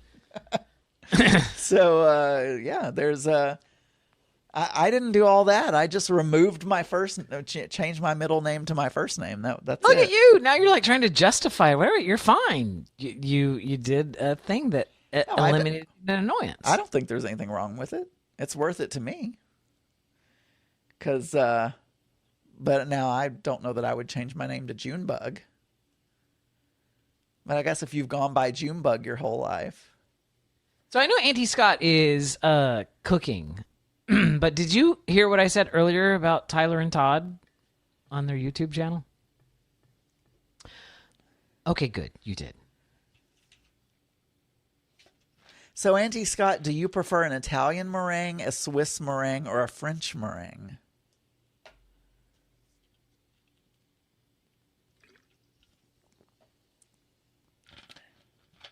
Actually, I'm not sure. Is Auntie Scott are you much of a baker, Auntie Scott? Because I don't hear you, talking about baking much, other than bread and your bread maker. And, Drew bakes. Drew bakes. So does Drew, you should ask Drew, does he prefer an Italian, a Swiss, or a French meringue? Maybe he will, he wouldn't know the difference. So I wouldn't have, but I mean, I've heard all of those terms. I actually didn't know that the normal meringue that we normally do on Southern pies, like a chocolate pie or whatever, is a French meringue. I didn't know that. It's just all I knew of meringue, but that is actually a French meringue. That's a French way of making it. And I've never Swiss. I think Swiss meringue just has a bunch of holes in it, right? Yes, exactly. And I've always made it that way because that's how my grandma made it. And you like whipped cream on pies, but do you like whipped cream with chocolate frosting? Well, I'll tell you this. Last time I made a chocolate pie, I decided I was going to do whipped cream, but I was going to stabilize the whipped cream with gelatin. And so I made a stabilized whipped cream, and I loved it. Can I just say something? Can I say this something real quick? Italian meringue was like a stabilized whipped cream. The texture was very similar. Read Auntie Scott, what Auntie Scott wrote in the chat room. I prefer whipped cream on pies. And then she says, in pinth. Pinch. Now, this is something that all of us are used to seeing when we're texting with people.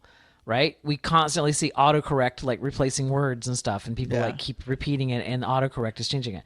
He has no cell phone. He's not doing this as auto. He just kept He typed retyping it wrong. twice. Yeah. Twice.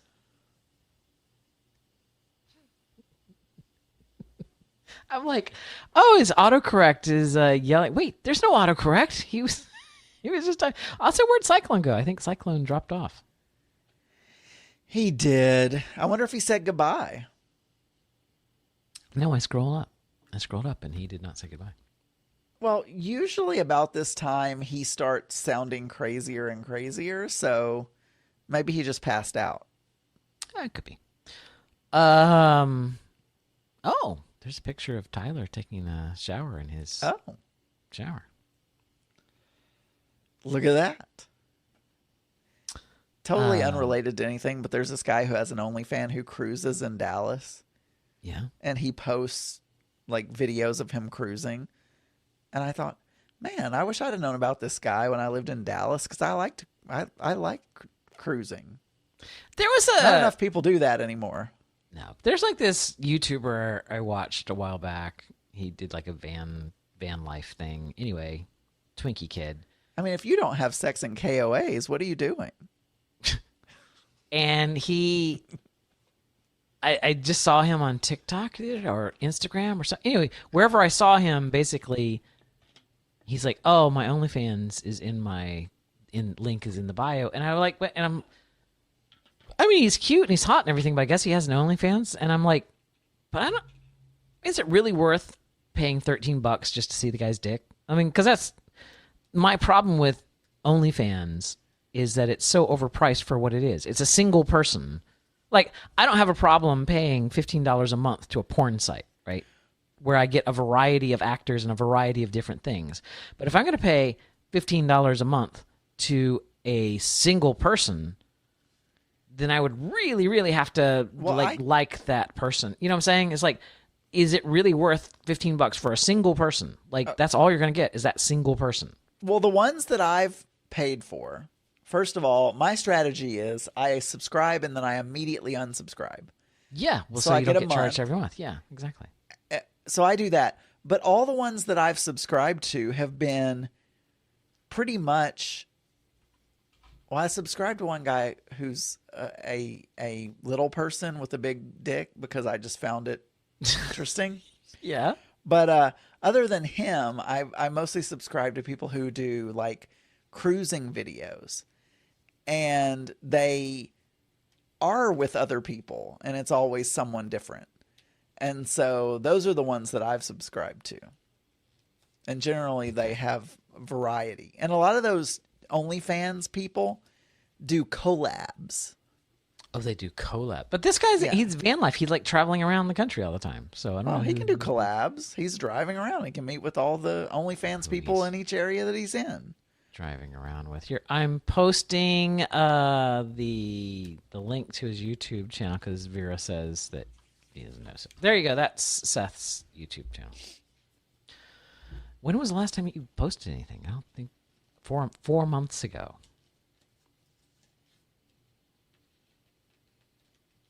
Yeah, he doesn't have that many things on his YouTube channel. I think honestly, I think something happened when I was young that made me feel like women having sex was dirty.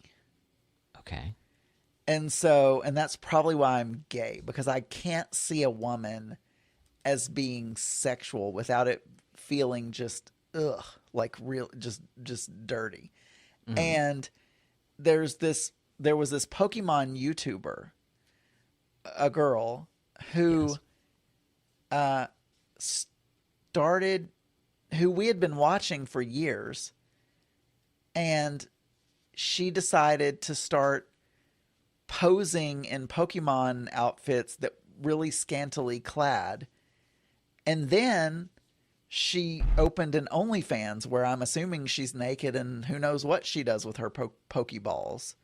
Uh-huh. And for whatever reason, that made me not want to watch her anymore. And I know that's completely sexist, but I just I don't know. I'm I just so confused. can't- So you watch her YouTube about Pokemon, Yeah. and then you found out that she has an OnlyFans, Yeah.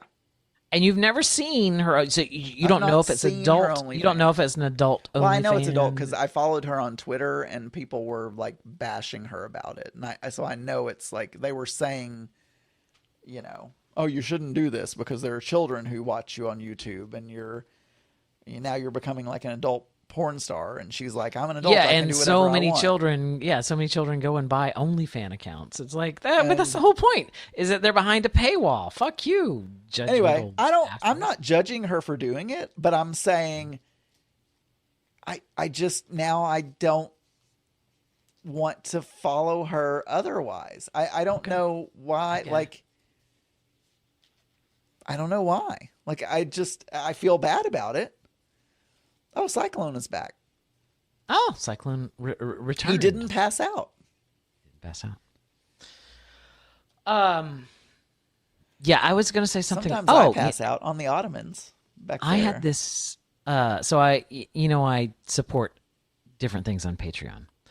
And so one of the things that I most recently supported on Patreon is KYD, an RV channel that I watch that I like, and it's a straight couple, actually straight couple with kids, and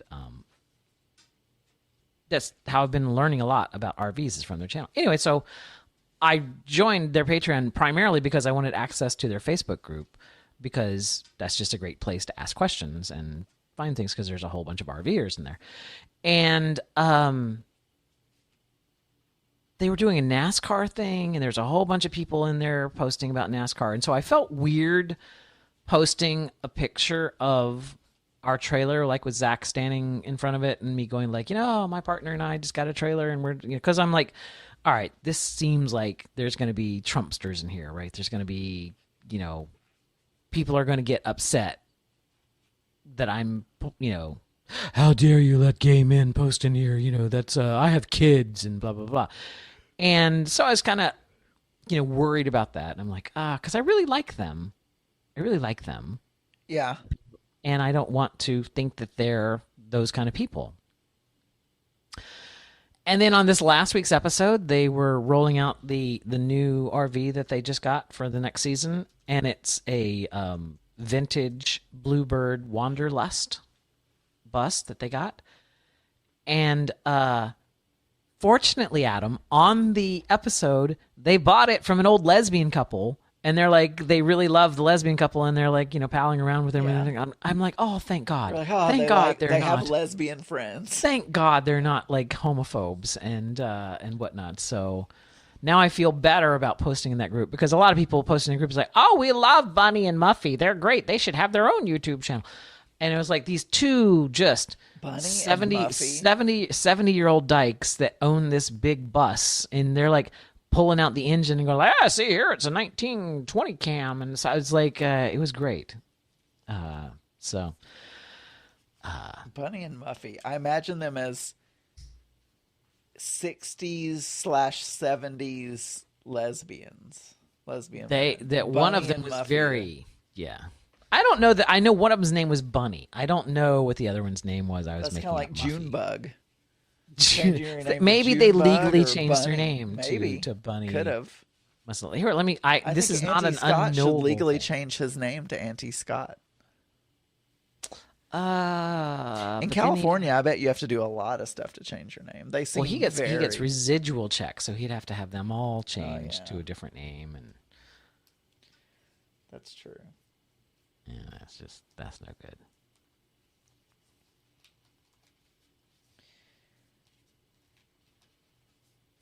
So we'll see how it goes. A year from now, I may be going, Daniel, I'm still filling out documents to legally. Oh, that's true. Yeah. That's right. He did say that. His first name is. That's right. I do. Because on IMDb, he's S. Scott Bullock. Kind of like S. Scott Fitzgerald. Isn't it S. Scott No, Fitzgerald? that's F. That's F. F. Scott Fitzgerald. Whatever. Same difference. It's Stewart it's an Stewart initial. Scott Fitzgerald. That's what I write. I mean, look, it is a crime.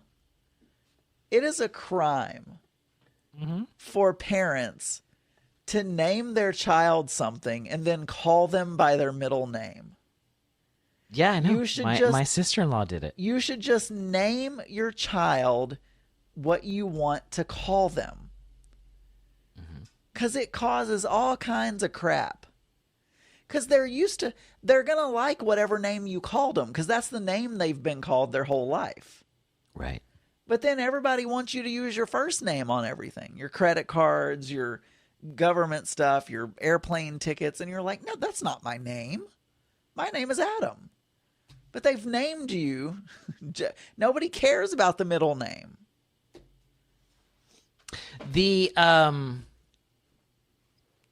I can't think of why. Because, all right, you could make the argument, right, that, well, if we named him Adam Joseph Burns, then his initials would be, Oh, they did it for the initials. That's what my mom told me. Because they just want your initials to be Jab? No, my grandfather was James Avery or something, and his father was J.A., and somebody else was J.A., and they wanted me to be J.A. Yeah. And so they're like, well, we'll call him Adam, but we need a J.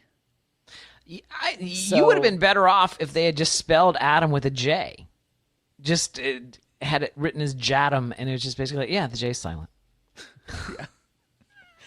But they totally did it for the initials. That's what my mom told me. She's like, yeah, your grandpa was J.A., his dad was J.A. We wanted you to also be J.A. So we thought of a J name, but we wanted to call you Adam. People are saying that it's their mother's fault, and you're saying it's your mother's fault and everything like that. And I think this, just like there's white privilege, there's a whole thing like gay privilege where you've never had to name a child and have it ruined. Like, you've never had to, most of us. I mean, some of us have. I mean, look, it's fine. I'm not mad at him. I'm just saying, it made She was trying her best. She was trying her best. She was trying to fill out tradition in your family. I know. I'm not mad at him. And at the time, they didn't think, oh, he's going to have trouble getting on an airplane. He's never going to be able to get on that damn airplane. I mean, they weren't thinking about that. I mean, I don't think they even had flown at that point in 1978 or whatever. So, but... They usually take the bird. Honestly, it would be easier if the government would let me go by whichever name I want to go by, because they both should be my legal name. I think the government should allow me to choose which name I want to go by. They act as if your middle name is not really your legal name. Then why the hell do they allow you to have a middle name? Yeah, a middle name serves no legal purpose. Why? Why couldn't it? They're both on your birth certificate. Because that's not the way that our country's set up. It's societal norms. Whatever. Names are so weird. Cyclone says, so as an aside, Bobby on She's Not Doing So Well has been at Roseland and planning to hit the woods. Daniel could recon on the gay campground follies. Roseland looks pretty nice. The woods is like my favorite gay campground. And societal norms like wearing clothes, Daniel. Yeah, exactly. And I am part of me thinks it would be funny for the Miz to go camping because news alert, he would fucking hate it. He would fucking hate it. And he would just be miserable the entire time, which I think would be funny because he would be miserable all the time. But it would be bad because I don't want to wish that upon, gay campgrounds, which I love. I don't want them to have some miserable asshole there for the weekend. But I did email Bobby after that show where he was talking about going to Roseland, which is, for those of you who don't know, Roseland is a gay campground in West Virginia. And so I said, oh, I'm glad that because he was glowing about going camping for his first time at a gay campground, how much he liked it, and he wanted other people to go, and blah, blah, blah. And I totally felt where he was coming from. And so I sent him that map of all the gay campgrounds in North America. I was like, hey, by the way, there's a whole map of. Wait, who? This is Bobby from She's Not Doing Oh, so Well. you're still talking to him frequently? Yeah. Well, I mean, not frequently. I mean, I sent him an email because I heard on his show that he was talking about campgrounds. You really want these guys to like you, don't you? I don't really care if they like me. Anyway, keep going. I don't understand. Well, you're pursuing this relationship with them that clearly they are not returning. I don't know. It just. I mean, Bobby anyway. talks back to me. That's Okay. fine. They've made some comments about us on their show. Anyway, keep going. Sorry, I derailed you. Keep going. No, that was all I was gonna say. Is I sent him the list of things, and he's like, "Oh, I really like, they were really fun and everything." And so I was like, "Yeah." I wanted to tell him, don't take Miz to a fucking campground. He'll hate it. Are they?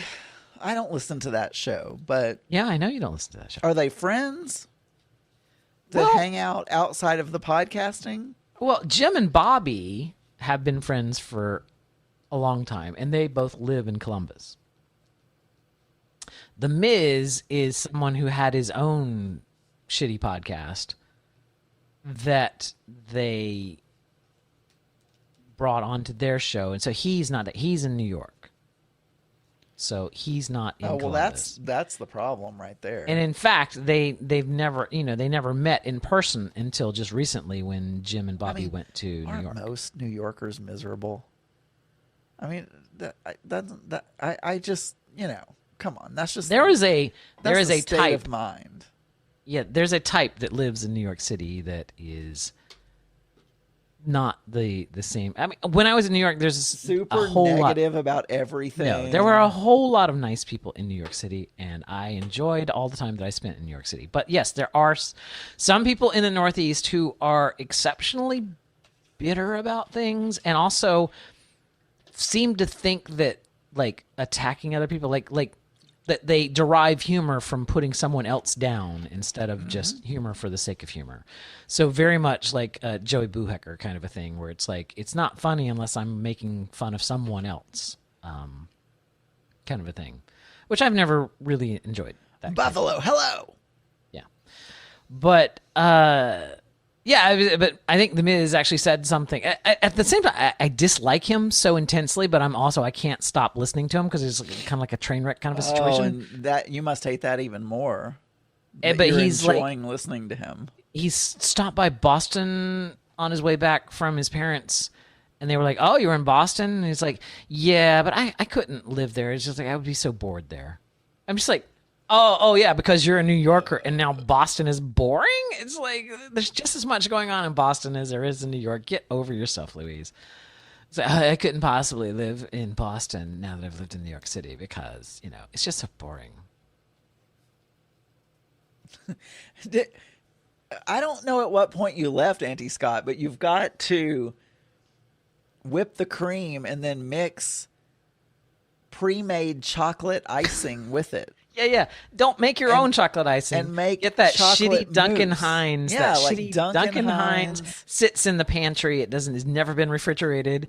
It's vacuum sealed. Not only that, but that they must put some preservatives in that shit. Because I'm gonna tell you what, it was 6 years. It has out of been date. in there for like 6 months, open. It's been open for 6 months, and I just occasionally get a spoon and go in there and get a little spoonful. I'm like, well, it still tastes good. It must be good. Well, there you go. And I mean, because you just go to town. What's going to go wrong with icing? I have a serious question for the chat room. Oh, okay. Well, food then I will related. say. Well, you can answer as well. No, this is for the chat room. I trust him in Alaska's and probably Auntie Scott's culinary because I know they cook a lot. Pancetta. Thank you for clarifying that. Pancetta. Does it go bad? Like if you open it and it says the sell-by date is December of 2021, but it's been open in the fridge already for a couple of months. because there's nothing on the package that says after you open, only eat this for X amount of days. Like a lot of times they do. And I'm like, well, pancetta is cured meat, right? Okay. So it's like bacon. It will go bad. It is turning gray, but Mark and I were having this conversation. It smelled okay, but it's looking kind of grayish. But it doesn't smell like rotten or anything. Gray meat is never good. Like what? In what universe is gray meat good? And he always asks me, he's like, Boyfie, is this... He always wants me to tell him if something... he's like, tell me if this is bad. But the only thing is, like, I guess in the Philippines they eat anything.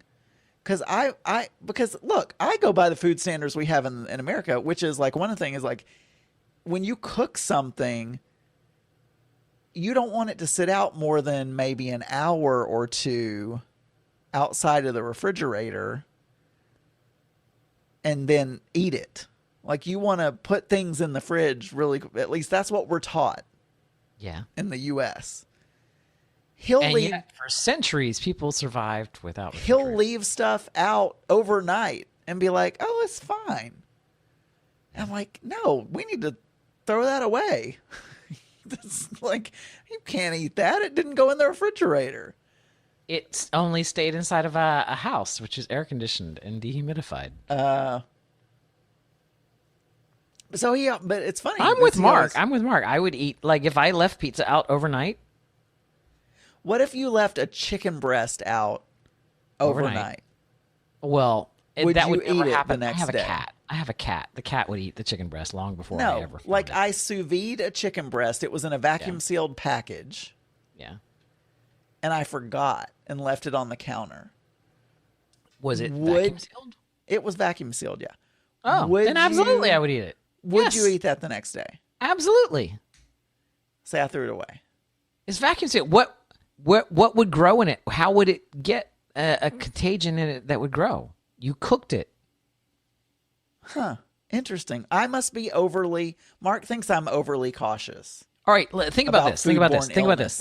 Let's say that you had a chicken breast filled with bacteria, right? Salmonella, whatever. Yeah. There is a reason that you were told cook your meat, your poultry, to an internal temperature of 165 degrees or whatever, because that's the temperature at which bacteria dies, that salmonella dies or whatever. So at 165, whatever the temperature, I don't know what the temperature is, but whatever the temperature is that you're supposed like to cook 130. Okay, but whatever that temperature is, means that at that temperature you've killed any pathogen. Let me correct what I just said for the chat room. If you're sous videing, I think you can do 130 because you're holding it at that temperature for a certain amount of time. If you're cooking like sautéing or roasting, they say you need to get it to 160 or 165. So I just want to correct that there. Okay, all I want to say is that it was properly cooked, which means that you killed all the bacteria that were in it. Like it was then ready to eat. But it's vacuum sealed. So there's no way for new bacteria to get into it. There's no way for new, germs to get into that chicken. So absolutely, I would eat it. I would eat it even if it had been out for a couple of days. What if you make potato salad and it sits on the counter overnight? And it's the kind that has mayonnaise in it, and not mustard. Yeah, I would eat. Are you throwing it away or are you eating it? I'm eating it. You do know that mayonnaise is too acidic for bacteria to grow because of the vinegar in it. And there are things that will absorb the vinegar, like a sandwich. So like if you make like a tuna fish sandwich, but that's out in the sun, but like out in a very hot area where the stuff is going to start to break down. The emulsification will start to break down and separate the egg yolk from the overly vinegar. protective are restaurants? Because they label things. They label things with like 1 hour, and then if it goes past an hour, they throw it away. That's a restaurant though, because it will taste stale. And restaurants have to sell food based on taste, right? So it's not that it's bad for you. It's just that that's not going to taste fresh. When I worked at Wendy's, we had to label the baked potatoes. Yes, and we had to because throw they will them start away. to taste. Yeah, they'll start to taste. They'll cool down inside, and they'll taste stale. We had these, the removable pins, and we would mark it on the stainless steel drawer. Yeah. And we'd say, okay, these were cooked at 10 a.m. Yep. And then after 2 hours, we would have to throw them away. Yep. All right. So let's play out a scenario. You cooked a hamburger on the grill. Yeah. You brought it in, and you put your 2 burgers, like you cook one for yourself, one for Boyfie, and you guys put them on the buns, and you put your toppings on and everything. You sat down and you ate them, and they're delicious. They're delicious hamburgers, Adam. Delicious. Okay. And you're like, oh, those were so good. You know what? I'm going to eat another one because I cooked like 4 patties out on the grill. Yeah. Right? And you go back into the kitchen where the patties are still sitting on the plate that when you brought them back in from the grill, and you make another hamburger from it. It's probably not going to taste as good because the meat has like cooled down and it's settled, and it's like it's not fresh tasting anymore. It's not as good as that first one that you took.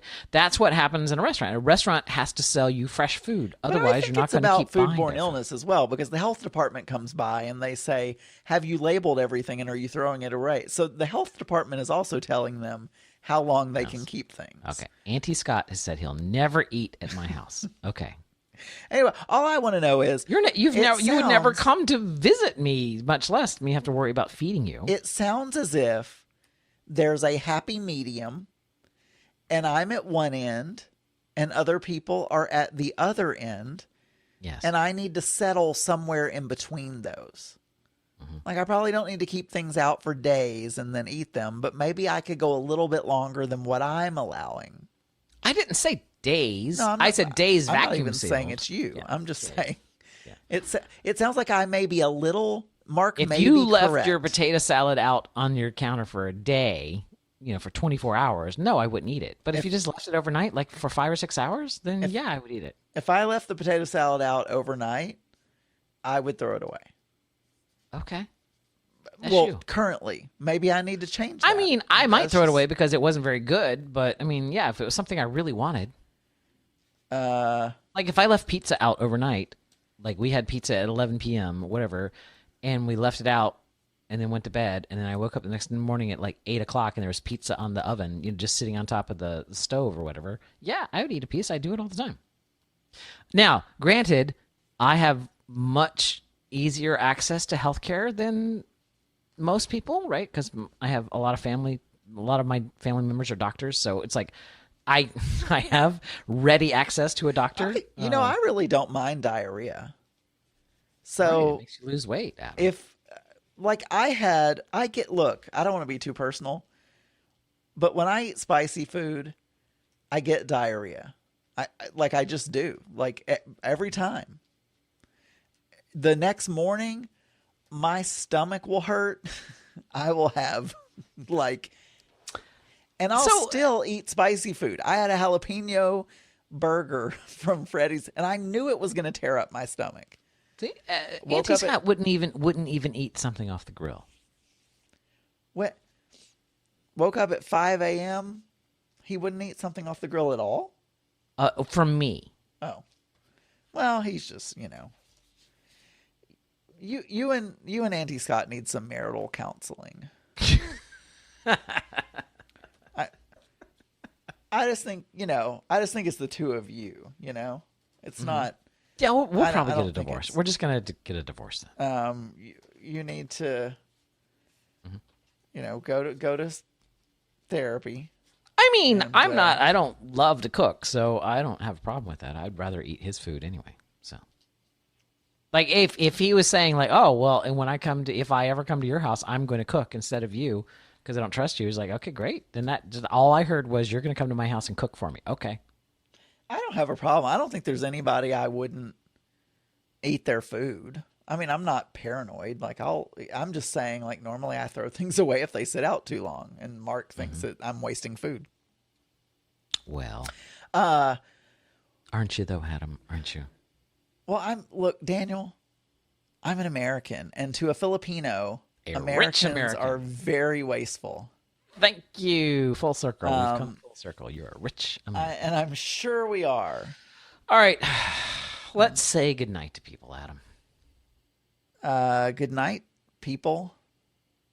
Good night, everyone. Before I say goodnight, though, August 19th. I do at some point want to go on a cruise with Auntie Scott and Drew, or just the same cruise they're on, because I also love to cruise. Yeah. And I think it would be, I mean, sure, they would sit in their room the whole time and Mark and I would go do stuff, but we could see each other at dinners or go to their room and have room service or whatever. I just think it'd be fun. So anyway, that's it. Good night, everyone. Good night, everyone. I'm going to hang up now. Thank you for being here this evening. We will be doing our live weekend next weekend, so make sure everybody's here for that. So. Please come. All right. Goodbye, Discord. I'm dreading having a conversation. I need to call my parents, right? It's been months since I've talked to them. But you don't have to talk politics with them. No, I know, but if it comes up, like I would love to see evidence or action, on the Republican side to say, you know what, we agree that he did wrong and he acted inappropriately, because it would help the rest of the country, like all the folks out there, like my parents, sort of fall in line, I think, but you're dreaming. In going along with, like, okay, I guess if my senator says that or thinks that, right? Like, I mean, here in California, my parents would have a harder time, but because their senators are both Democrats. But I think for a large part of the country, it would just be an important leadership thing for the senators to do, to say this was wrong and this is a clear cut case of it being wrong, to help calm things down and help folks get back on the same page again. But who knows? Moose, got a comment? If they don't convict him, the next wannabe dictator is going to be much worse. Yep, because he will have seen what Trump got away with, and he can do the same thing. He's going to do the same thing. Trump pushed it further than anybody else had, and whoever the next wannabe is will continue to do that. That's why if we don't convict him and don't ban him from running again, then it's our own faults. Yeah. And I will totally blame it on the Republicans, because they're the ones who can't admit how wrong he was, even though they know it. All right, we're going to wrap this up because it has been... On that happy note. I know. I should never have gotten into politics in the last couple of minutes, because we just never have should have done that first. I know.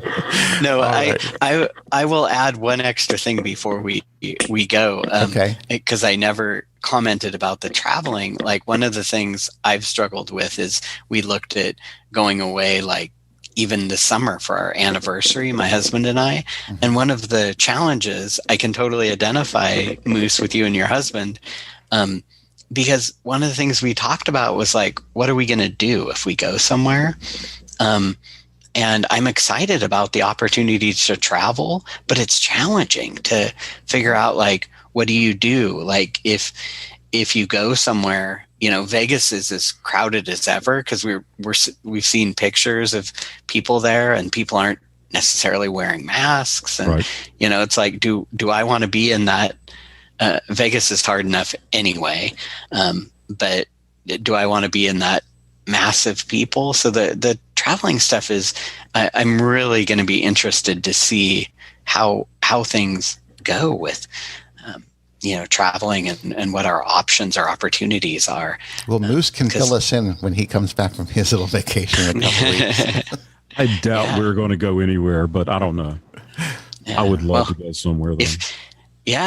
I'm right there with you. It'd be fun to get away and just, check out for a weekend, from home and do something else. But trying to figure out what to do is the tough part.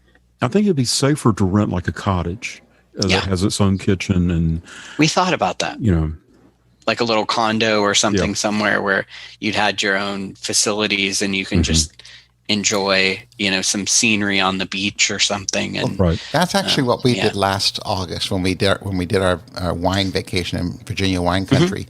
We rented a little cabin at a winery, and we didn't run into any people. At a winery. Yeah. That's a great idea. So you had to make an appointment then to go to do a tasting. So there was nobody around then. And then we went grocery shopping and just cooked in the cabin for like, I want 10 tastings a day. well, we would drive to other wineries that had openings and stuff. But yeah, that was pretty much it. It avoided people almost completely. So, yeah. Perfect. I don't know that we're going to do that this year, but we'll see. Yeah. Anyway, we got to wrap this up. So, okay. Thank you both for being on this episode. I appreciate it. And I'm going to give you a couple seconds to tell us how people can find you if they would like to. Let's start with Moose P. I'm Moose P on the Twitters. All right. And Jay? I actually posted something, believe it or not. I know. I was shocked. I'm like, oh my God, Moose P just showed us a picture of his head. Anyway. And if you want to see that, look him up on Twitter. That's right. You can find me JR Harris 2 on Facebook. I never post anything anymore, but I occasionally I went on there. I think for my monthly visit last weekend and spent. It's one of those things where it's a spiral, right? You start and then you go an hour later, like, oh my gosh, what am I doing? Yeah, I'm still here looking at Facebook. Right.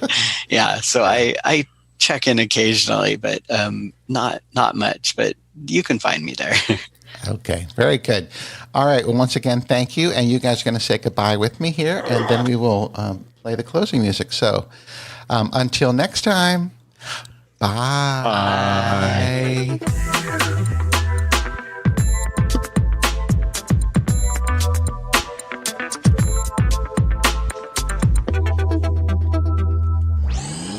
This show is part of the Pride48 network. Find all the best shows under the rainbow at Pride48.com.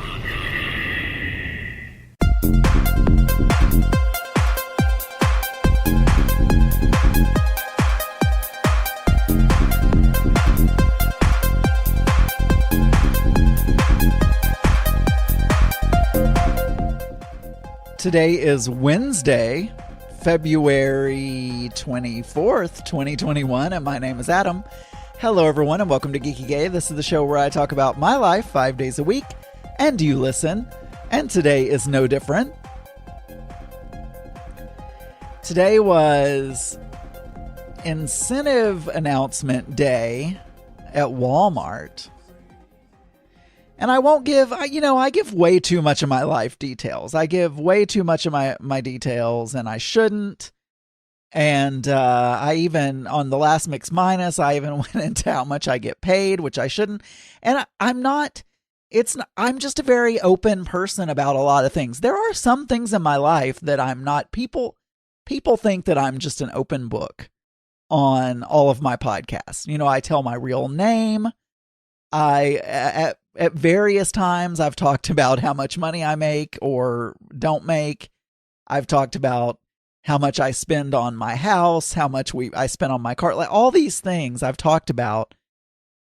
And I share stuff about my life story and the experience with my ex and all of that kind of stuff that went on. But there are some things that I keep private that I'm not going to. Obviously, I keep them private. So there are some things in my life that I keep private, but for whatever reason, I have to kind of make myself not share certain things that I probably shouldn't share. So I'm not going to give percentages or anything like that, but they announced how well we did last year, and our bonus for salaried associates is based on, they set targets at the beginning of the year, and then if we hit, so my pay structure involves a bonus, and it's a certain percentage of your salary. And then based on how the company performs, that can go up or down, basically. And based on how